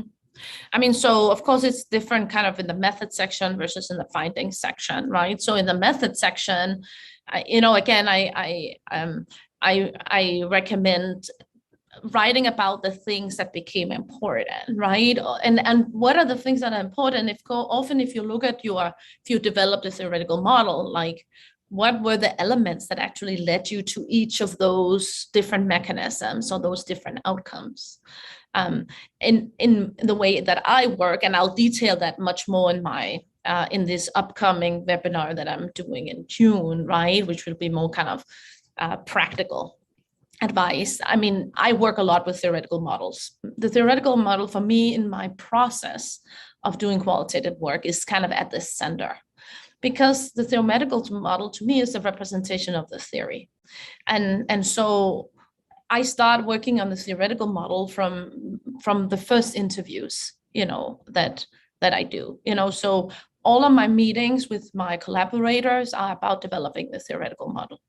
So what we do, or in the earliest part of the process, we read through manuscript, whatever it is, articles, if it's archival data, interview transcript, whatever, we read through our data, and then we sit and work on the model. Say what would the theoretical model look like here? Because in a sense, that's our working hypotheses, right? And so we work on the model constantly in the beginning, asking ourselves, what's the outcome? What are we really trying to explain? And it's actually difficult, right? I feel people struggle a lot with this question, because what is this a case of, right? But even what are you trying to explain? And once you have kind of what you're trying to explain, right, that thing goes at the far end of your model, right?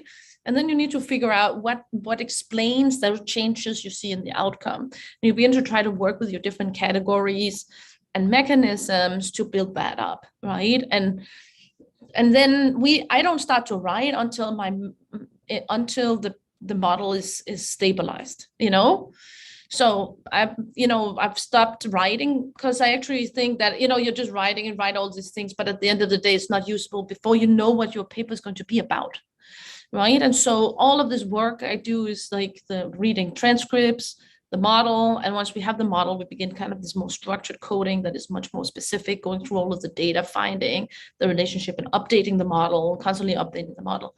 Once it's stabilized, the findings section really comes out of the model, right? Because the findings section needs to have one-to-one correspondence with the model. So every single thing that's on the model is also in the findings section. Every box, every arrow, they have a section in the findings section. And there can be no section in the findings section that's not on the model, and vice versa. There can be nothing on the model has a section in the findings section.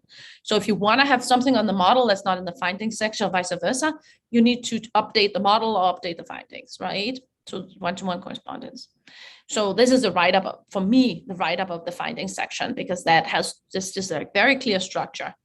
And then the method section, right, needs to explain how, how that you actually, how you got to that model, right? I mean, what were the different things for example, the outcome, how did you come up, what led you to think this outcome was important, right? And so, or there's a place maybe where your concepts bifurcate or something, right? What led to that bifurcation? What was the thought process? What was the insight that generated that bifurcation, right? And so all of the different elements that's in the model, not all of them, but the important ones, right? Like if your findings end up having 3 phases, you need to somehow explain how did that happen, right? You need to be an explication of that. Or if your concepts at one point bifurcate, that needs to be explained, right? And so I'd say that all of those major elements of your model, they need to be explained in the findings section. So maybe it sounds kind of backwards, but it's in order for people to understand how you got to your end point, it's nearly working backwards and said, how can I walk them through my story, right? I'm going to end up at the church, and I started by the sea, right? And so I cannot tell them every single step I took, from the sea to the church, but I can tell them the ones that were really important, the times when we made a sharp right turn, because otherwise they won't understand how I ended up there, right? But for me, the structure also comes a little bit from the model, which makes sense because those were the major decisions made, right? The big decisions made when you decide on, these are the main constructs. I hope that helps. Next, we have Vimal, followed by Ashwini, and then Gian Lorenzo. Vimal, you have the floor. Yeah, I have my query. I would like to ask in the context of hypothesis formulation. Now, I have come across several papers where we see as part of findings, as part of the conclusion or paper conclusion, we end up in three different modes. Probably in some cases, I saw the paper is ending, qualitative paper like grounded theory, thematic analysis method is paper, ending with thick description and then concluding it's over. The other category of papers which I have observed that they not only do thick description, but they also talk about conceptual framework, and then it ends with conclusion. Third is I see thick description, conceptual framework, followed by hypothesis, proposed hypothesis, and then it ends with conclusion. So my query is, what are some of the principles or criteria which you consider while deciding where to end? Should I end at just explaining the things and giving that thick, rich description of the findings, or should I go even to that level of hypothesis proposition? Or how do you decide? Have you ever come across this? Thank you. Yes. So what you touch upon is, of course, that there are many ways to write a qualitative papers, and so there are both different kinds of qualitative papers. Some basic ones are, for example, multiple case studies, right, versus more field level studies versus comparative case studies, right, match samples. So this is one thing, that different kinds. Then there are also different expectations in different journals about how you write up your findings. So different journals across different countries. Now we have a global crowd here, right? In different journals, in different cultures, there are different expectations to exactly what your paper is going to look like. My advice is this, that if you want to publish in a particular journal, I would look towards that journal and see how are they expecting you more or less to represent your findings, and what does that look like in that particular journal. For example, I know for a fact that if you write up qualitative research for management versus sociology, it looks very different. Sociology tends not to have a method section. Sometimes if there is a method section, it tends to be very short. The way that the data is represented is very different.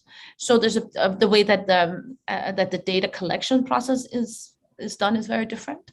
So if I wanted to, for example, write a paper for a sociology journal, I would begin by identifying some core papers that look like mine in that journal.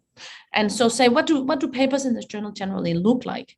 How do they tend to write out their methods? How do they tend to write out their findings? And in particularly, if you're starting out and you are a PhD student, sometimes I recommend doing what I call copy exactly. And this is not about actually plagiarizing, but this is about plagiarizing the structure of the paper. So let's say you try to find a paper that's like yours. If you say your case is a multiple case study, I take that paper that looks like mine. It's on a different topic, right? But this data structure is the same. And I begin to replicate the paper in the beginning, at least exactly in terms of its structure. And when I mean the structure, I actually mean down to each paragraph. I begin to study What do they do in the first paragraph? What do they do in the second paragraph? What do they do in the third paragraph? What do they do in the first paragraph? What's happening there? Where is their research question, right? Where do they problematize the data? What do they do at the end of the introduction, and how do they write up the methods section? How do they structure the findings section, right? I create this so that I'm not reinventing the wheel with regards to the structure of my paper. Because actually, once you have the structure of your paper, writing the paper becomes so much easier, right? So the paper should start with a structure. I find a lot of my students, when they begin writing a qualitative paper, they kind of start with a blank slate, like a blank piece of paper, and they just kind of start writing, right? And I'm like, whoa, no. We need to first figure out what's going to be the structure of our paper, right? What's going to happen in the different sections of the paper. And once we have that structure, we can kind of fill it in, right? We can begin to think about the first paragraph. We are maybe having an empirical puzzle. In the second part of the paragraph, okay, we state we are going to problematize the literature. Then in the third paragraph, we are going to say, why is it important? And in the fourth paragraph, we're going to say something that has to do with the theory that we are actually developing. And so if I was you and I was confused about those different models, I would look towards the journal you're looking to,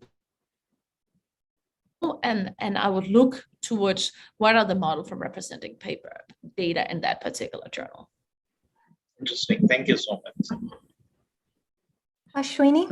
Yeah, thank you, Professor. My question, I'm working on a single case study of a female entrepreneur. So studying her transition towards entrepreneurship. It's a very, so what is the best process of generalizing or coding the data which is acceptable? Which is the best way to do it? That's what I want to know. Mm-hmm. So you just have one person. Right, it's a single case study. Yeah, so it depends on the journal. I think that in the North American journals, it would be difficult to publish a study that only had one person. People would be looking to have more people. If that's what you have, the thing I would do, what would be to kind of move the level of analysis down, meaning that this study should not just be about this, maybe it should be about the different moves. I would try to find something that happened multiple times in your data. Yeah. Right.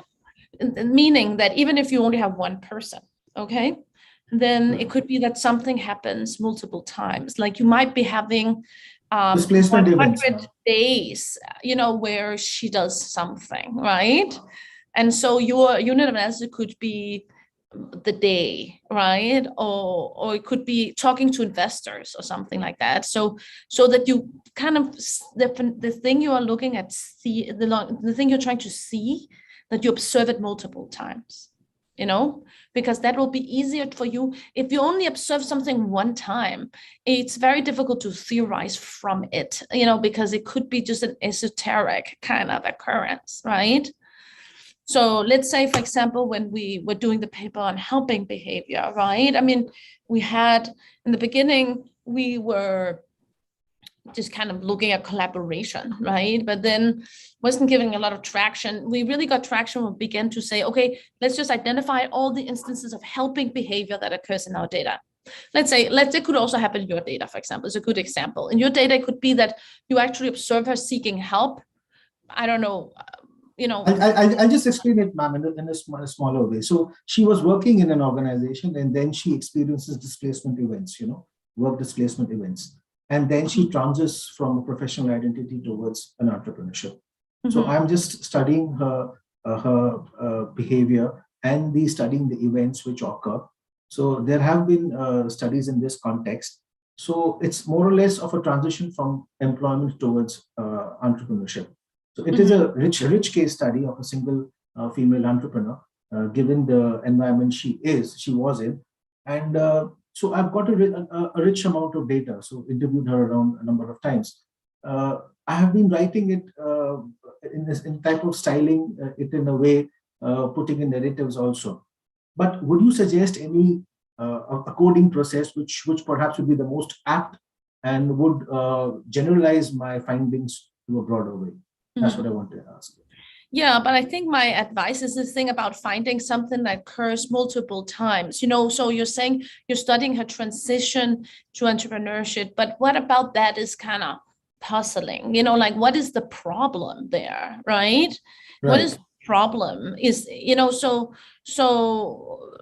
there must be, what is it actually you're trying to study? What is the actual outcome? Like, is the transition, but I think if you're just looking at this, when this one person does at this very macro level, to me at least, I mean, people have different views, and I'm not the only, like there are many different people's idea about what you, how you can do qualitative analysis. But if I'm just saying what I would do with that data is that I would try to find something in that process that occurred multiple times that I could look at, whether it was, for example, trying to seek funding, Okay. So seeking funding, okay? So trying to get funding, right? It's something difficult. She probably does it many, you don't observe her just doing it once, right? She does it many times. So then what I'm saying is that sometimes only if you have one case, if you look at something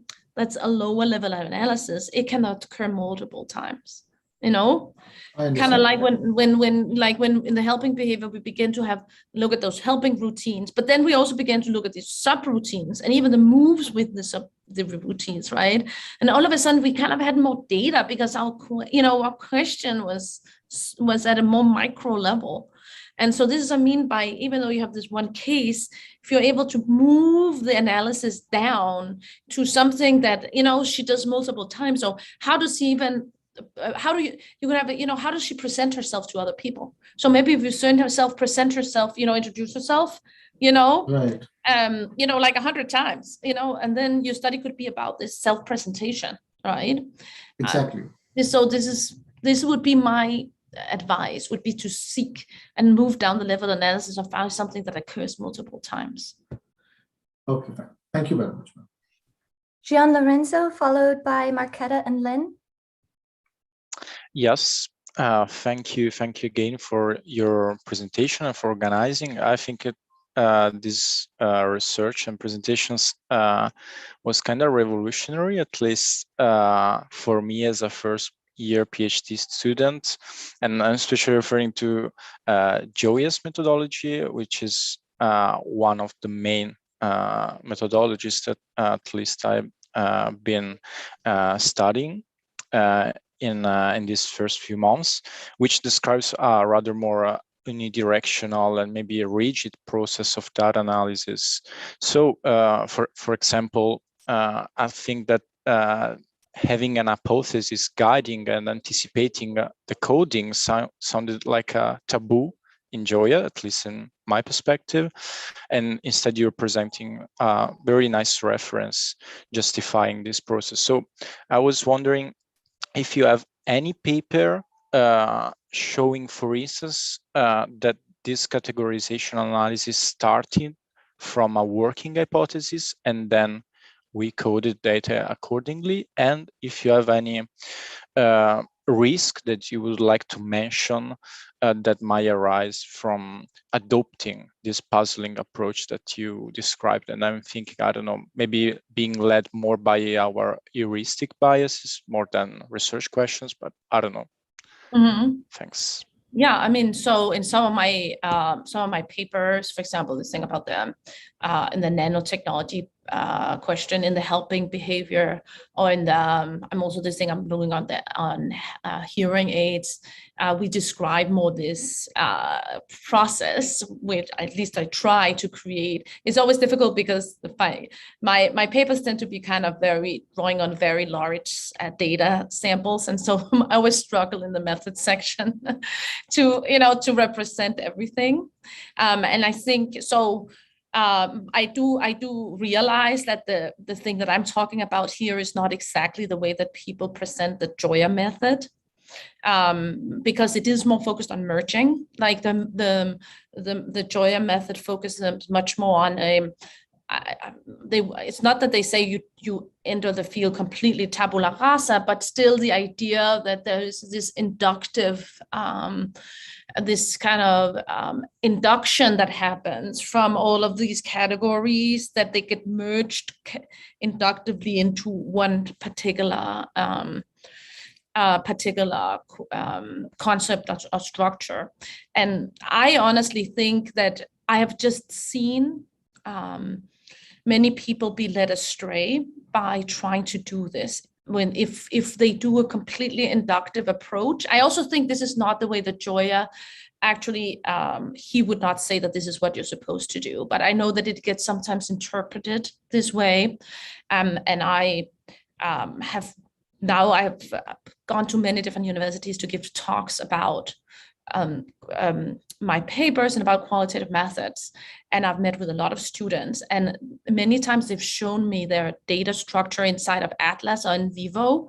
This open coding that goes completely wacko, and I've done it myself. Honestly, my coding, when I was coding initially, when I started doing my nano study, I started just open coding, and I was open coding, and I had maybe 500 different kinds of codes, right? It was explosive. There were so many things. And the more I coded, honestly, the more confused I was, right? And so I feel like I've learned this the hard way, that if you were just open coding, you are not, I don't think it leads you to an interesting theoretical contribution, right? And I think that is because it's not that there is a theory inherent in your data that is waiting to be discovered through induction, right? Actually, our data often represents the life of organizations, right? There's so many different theories, in a sense, embedded inside our data, right? I mean, just the helping paper, actually, the first time I coded the helping paper, I was so excited. I was coding, and look, this person did X, and then another person instead did Y, and I was looking at what the different tasks they were engaged in. And then after I had spent a lot of time coding it, I realized that what I had seen was just the division of labor, right? I had rediscovered the theory of the division of labor inside my data, right? In a sense, that's great, because it again confirms to us that, yes, some of the theories we have actually exist and they represent the real world. However, if you're just doing open coding, what you will do, right, is that, first of all, I don't think it'll always lead you to a theory, right? Because they will lead you just to categories, and there's a difference also between just having developed categories and having developed a theory about something. Because a theory about something needs to be in contrast to existing theory and somehow be puzzling and contradictory, right?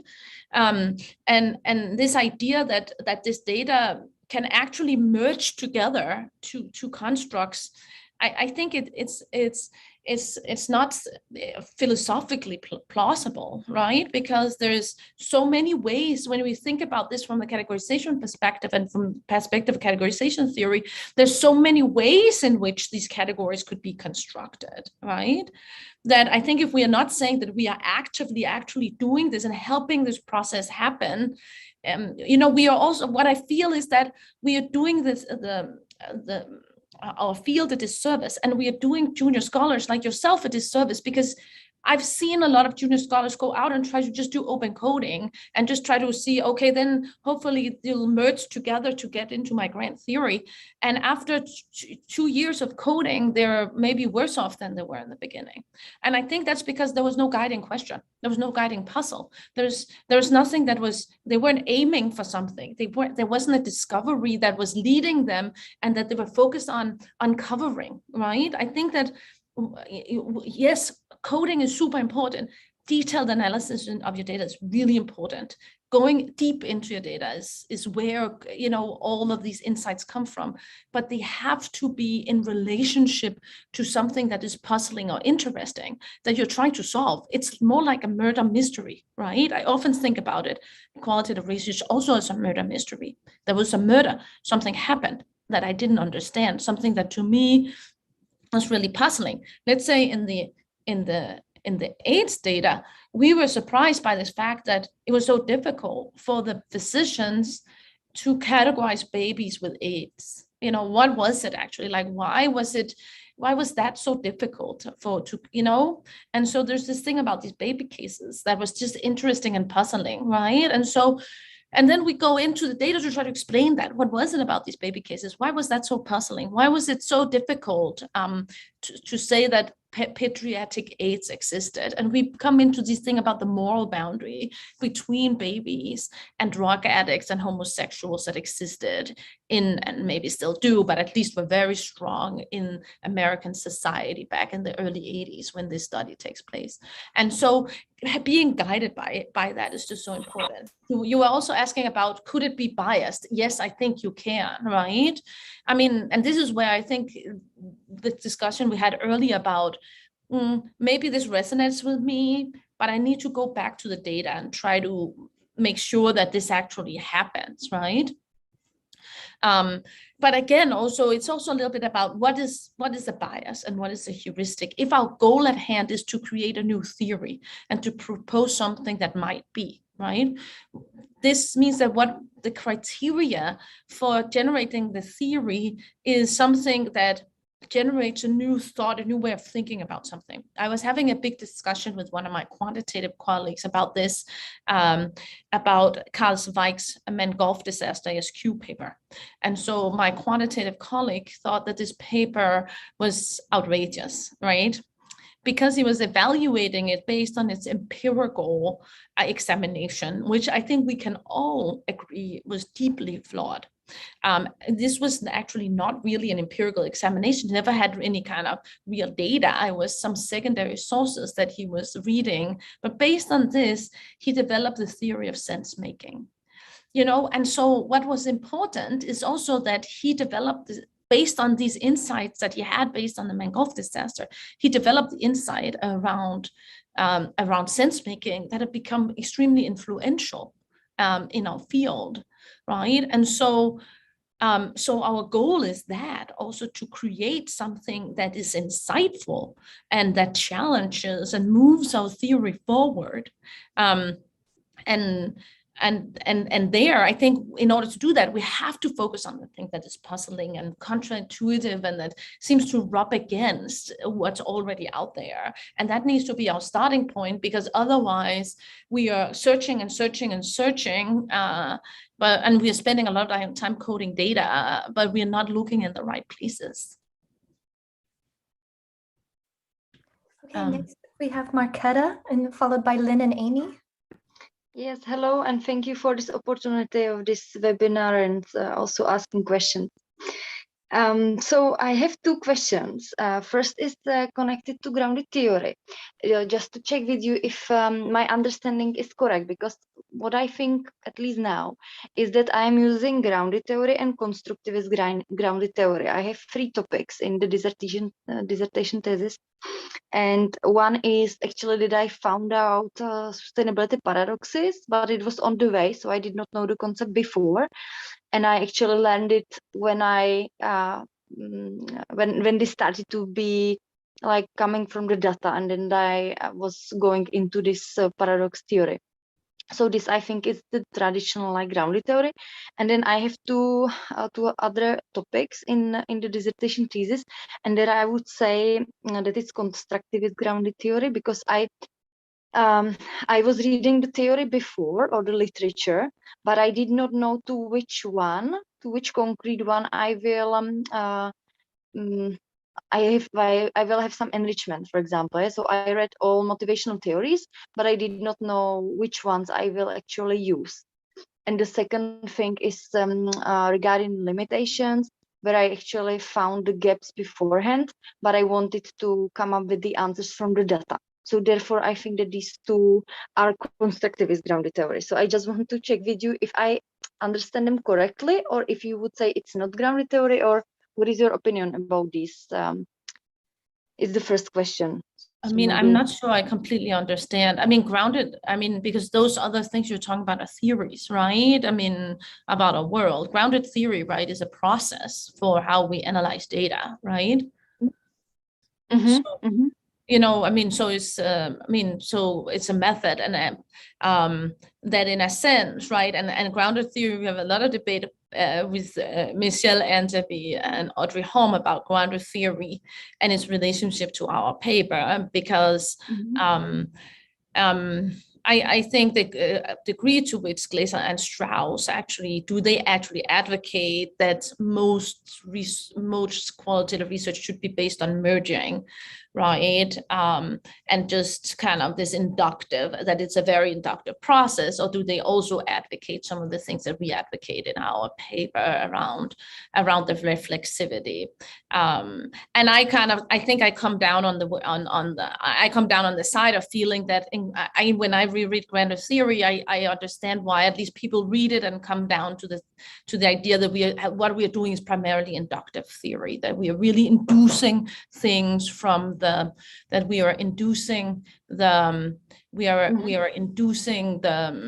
data and coming up with constructs from there instead of focusing on these puzzles. I don't know if that answered your question, but I think that at least I think it's important to read grounded theory with the perspective of saying that we also need to make sure that we are constantly thinking about the theory that we want to develop while we're doing grounded theory. So if I understand it correctly, even if we know some theories beforehand, I mean the content-wise, so the process or the method I'm using is grounded theory, but I know the theories which are connected to the topic I'm studying, so that I know how I could enrich the theory. I'm coming with the new theory or the enrichment from the data. So therefore I'm naming it grounded theory, because it comes from the data.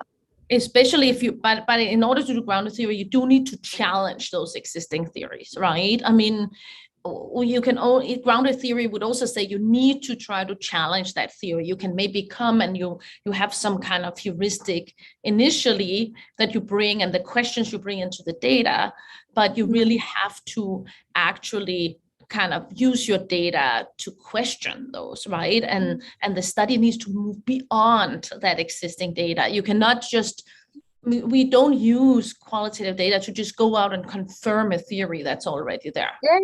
Yeah. So it's actually not like challenging some facts from the theory, but it's rather enriching by some aspect. So I'm saying that something is missing in it.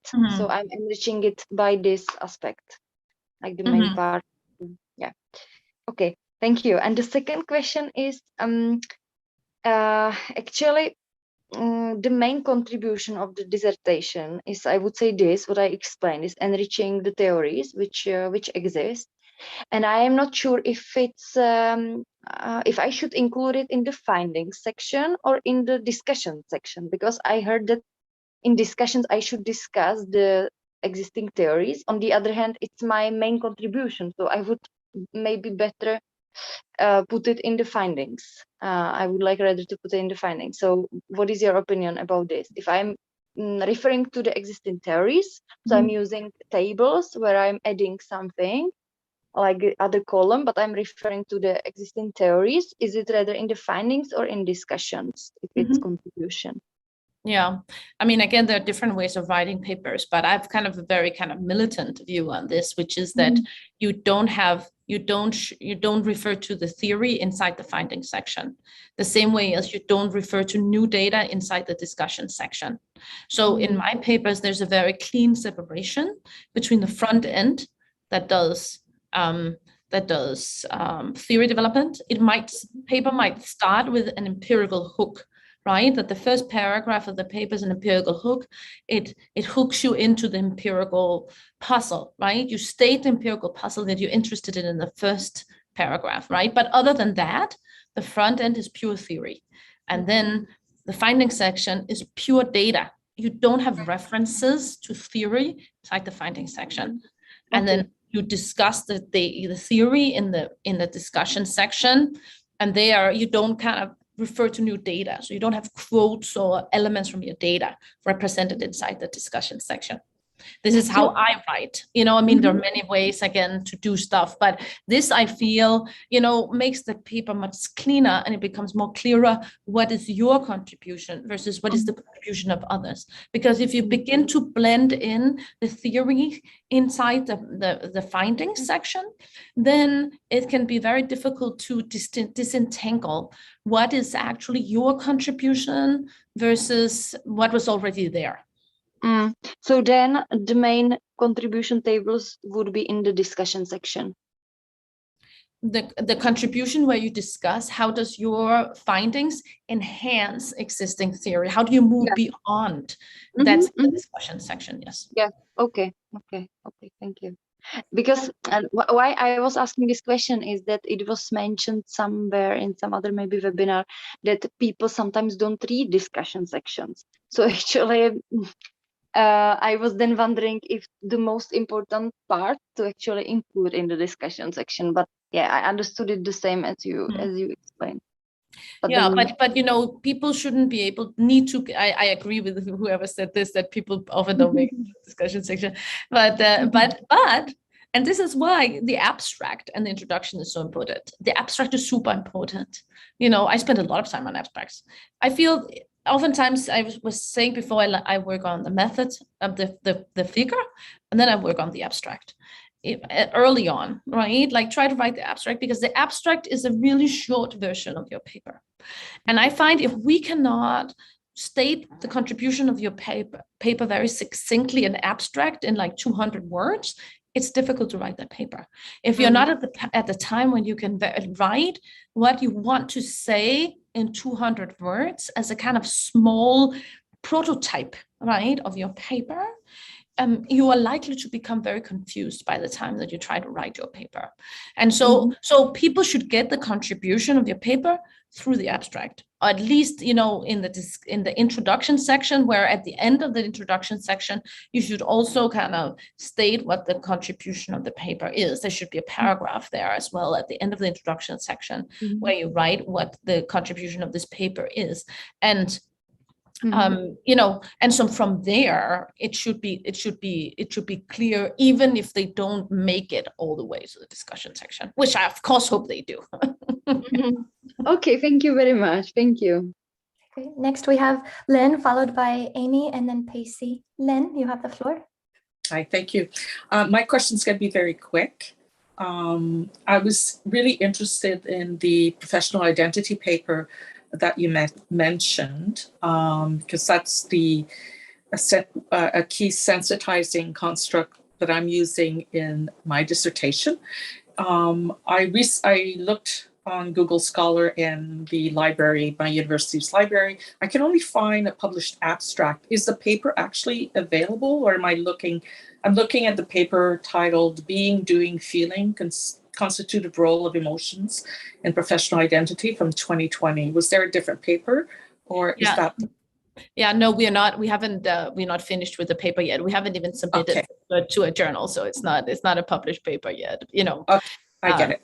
But in a couple of months, I hope we have a draft. So if you write me a personal email, I can share with you the draft of it. Yeah, that would be really appreciated. Okay, I'll definitely drop you a line. Thank you so much. Of course. Super, Amy. Yeah. That was actually my question as well. My biggest question as well, because there's some overlaps with my findings that are interesting. I'm doing some research on medical students and their experience with mindfulness. And emotionality is coming out quite a lot. I also had a question about interpretive phenomenological analysis. I always stumble over that phrase.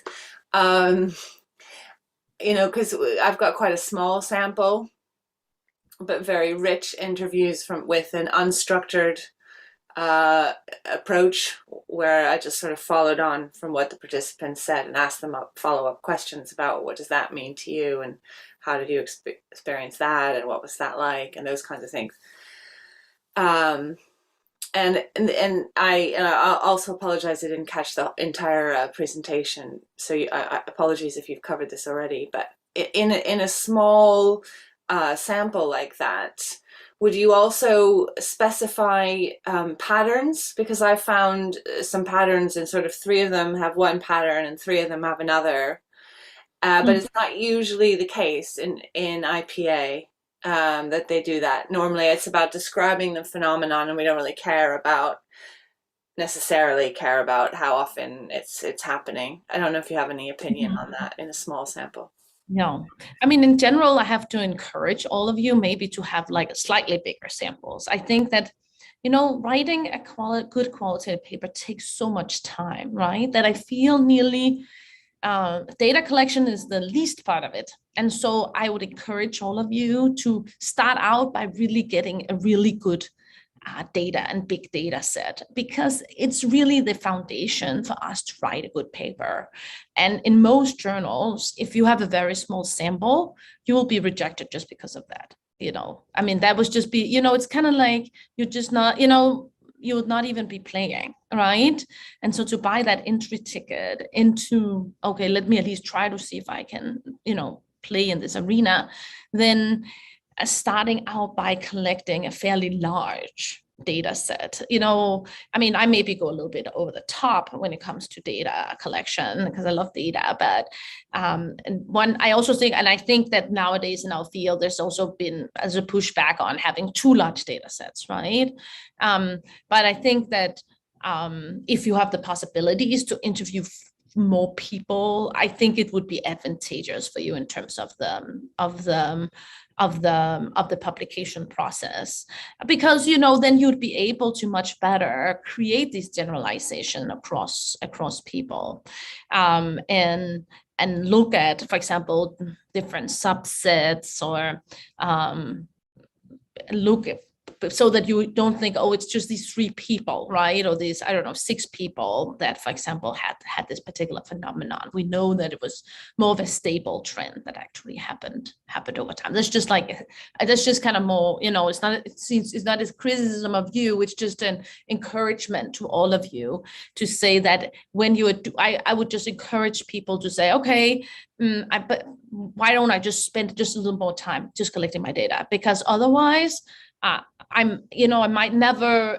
might spend years analyzing my data. Unfortunately, this is what it takes, right? Years of analyzing and writing. And so I might as well just spend a couple of extra months originally getting a really big and good data set. And because that is really the foundation for writing a good paper. But let's say that you have interviews. So you have interviews with how many people? Well, they went through an intervention. They went through a mindfulness intervention. So it was a kind of limited sample in the first place. And then only so many of them actually agreed. So it was only 6 that agreed to do it. So I kind of, there's a reason why it was small. But yeah, it was 6 of them. Mm-hmm. And 3 expressed signs of trauma that they were kind of actively resolving. In their own way, interpreting what they're doing. And then the other 3 were kind of in this sort of denial of the emotion, which is sort of indicative of a trauma survival state, of a kind of, I can't go there kind of. So some were kind of going into the truth, and some of them were going, I can't look at it. Not that, through no fault of their own, it's a natural way of dealing with trauma, and and so there's this debate in the supervisory team about whether I just describe one or 2 of these things, or whether I describe it through from different points of view through the different participants. To go in, the way that I would do it would be to try to look at those then 6 people and say, what can we learn from them? And maybe again, I'm come back to this question about what is it that you're trying to explain, right? Is it the phenomenon? It's a phenomenon. So I guess in IPA, it's okay to have a small sample, technically speaking, because we're not saying that everybody does it this way. We're just saying, what is it like when it's like this? Yeah. And so what you're trying to but I'm just thinking, what are you trying to do? Develop a process model and see if that they all went through the same process, or of dealing with the event, or it's because trauma isn't usually mentioned in the mindfulness literature. It's often more about cognition, and it's often more about thinking. But in these participants, they're the way they're dealing with their emotions and their thinking seems to be underpinned by some kind of difference in terms of how they're sort of facing what's happened to them a little bit, starting to, or just kind of going, I can't look at that. Well, but if that's the case, and that's awesome, right? I mean, because that's exactly the kind of the reason, right? We do qualitative analysis, is that if all the mindfulness literature, and I apologize if I'm not that well versed inside that, particularly that literature, then if they've said, if they haven't mentioned trauma, right?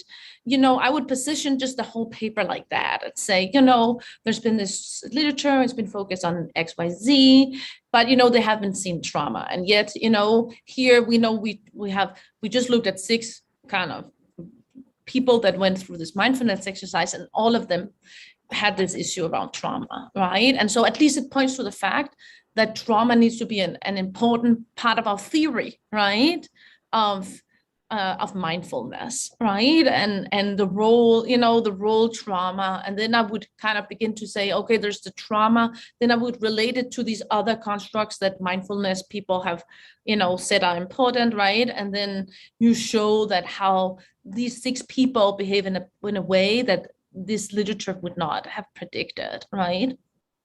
So you're saying, in a way, those categories are important to show how they're similar and how they're different, even in a small sample when it's a new contribution. Okay, thank you. That's very reassuring. Thank you. Yeah, then I would set up, these are the things they have shown, and I show trauma, and this is the way that it changes the process. Thank you. Thank you. Very helpful.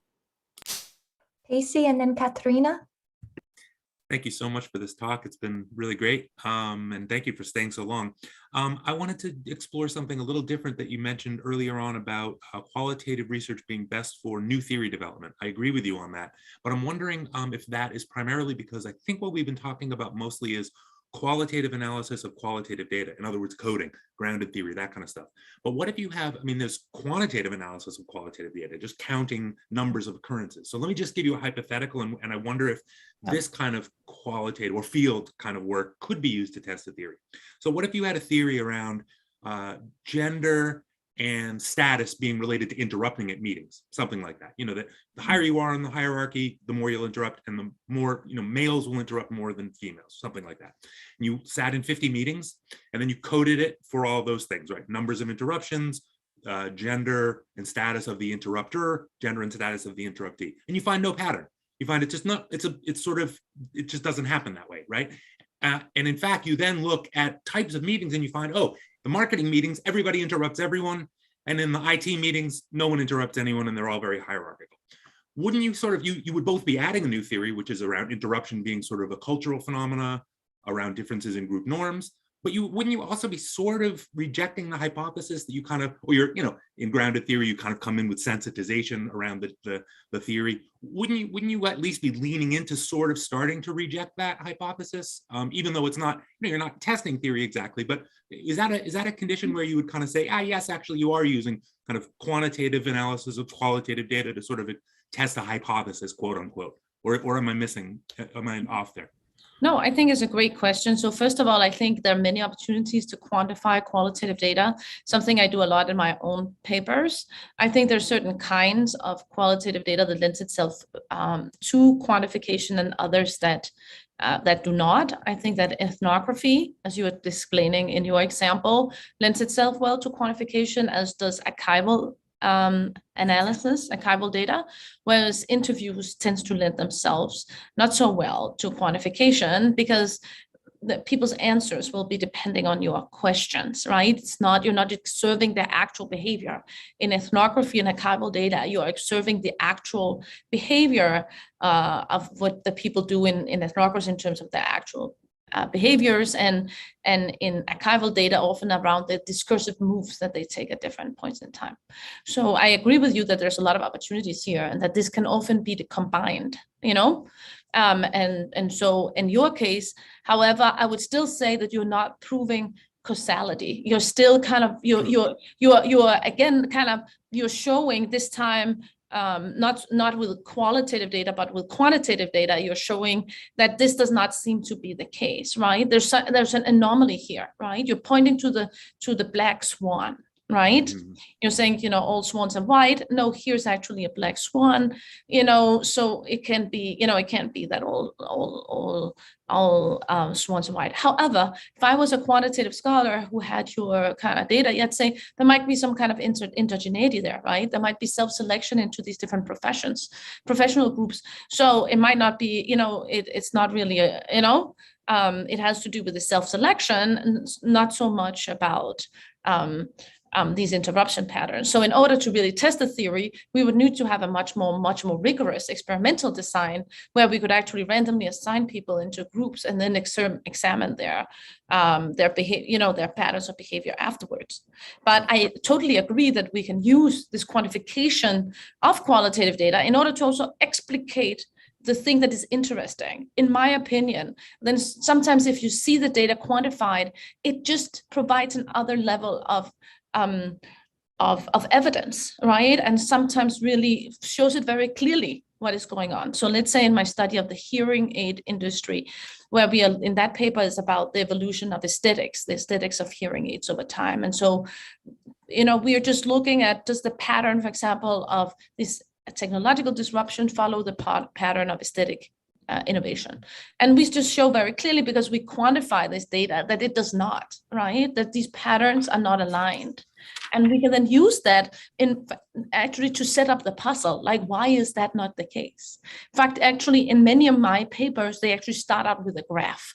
I love writing a paper that's like that. Starts out with some quantitative data, could be your meetings, or, or it could be the graph that sets up the puzzle. Why, look at this graph, we wouldn't have expected that to occur. Like, why is that the case? And then after, looking at the data, people can then be puzzled, and then you use the rest of the qualitative paper to explain the graph. Why did it happen? What was it about interruptions? What was it about, for example, the professional identity or the culture in the different functional areas that made them interrupt in different way, have different patterns of interruption, right? And so you use the quantitative thing up front, and then you can explain that with the qualitative data later on. Perfect. Thank you very much. I appreciate that. Thanks. Okay, maybe it's the last question here, but thank you very much for the opportunity, and sorry for waiting so long. But I have one short question, basically. The question that I've been struggling a little bit, because in one paper that I'm working on, I'm discussing with my co-author whether we should use here grounded theory method or process research method. And it's a bit a struggle in the discussion, because my co-author is a grounded theory expert. And she suggests to use grounded theory, but I'm questioning it because, like, as you say, that like for making a really good contribution and showing that grounded theory can make can contribute to the development of new theory, you need to have really rich data set here. But in our case, it's like about 10 interviews, a meso-level case study, which emerged from a bigger project. And there are also some archival documents, but the core is analyzing that interactions between the people succeeding in a temporary organizing of a project. So, and I'm a bit questioning, what is the difference between grounded theory method and process research method? So could you maybe elaborate and explain it a little bit better? So, and like, basically, what is the relationship and how much data is sufficient for achieving grounded theory? And in my opinion, there's no clear difference, right? Because model process theory also uses grounded theory, right? And so And you use grounded theory to develop these process models and process relationships. So in my mind, those are not different theoretical aims, or methods. It's more about what do you actually want to, what do you want to achieve, right? Are you trying to develop a process model? Again, what is the thing you're trying to explain? Is that something that evolves over time, a dynamic model, or is it something that's more cross-sectional, right? Depending on the approach that you want to take. Okay, makes sense. Thank you very much.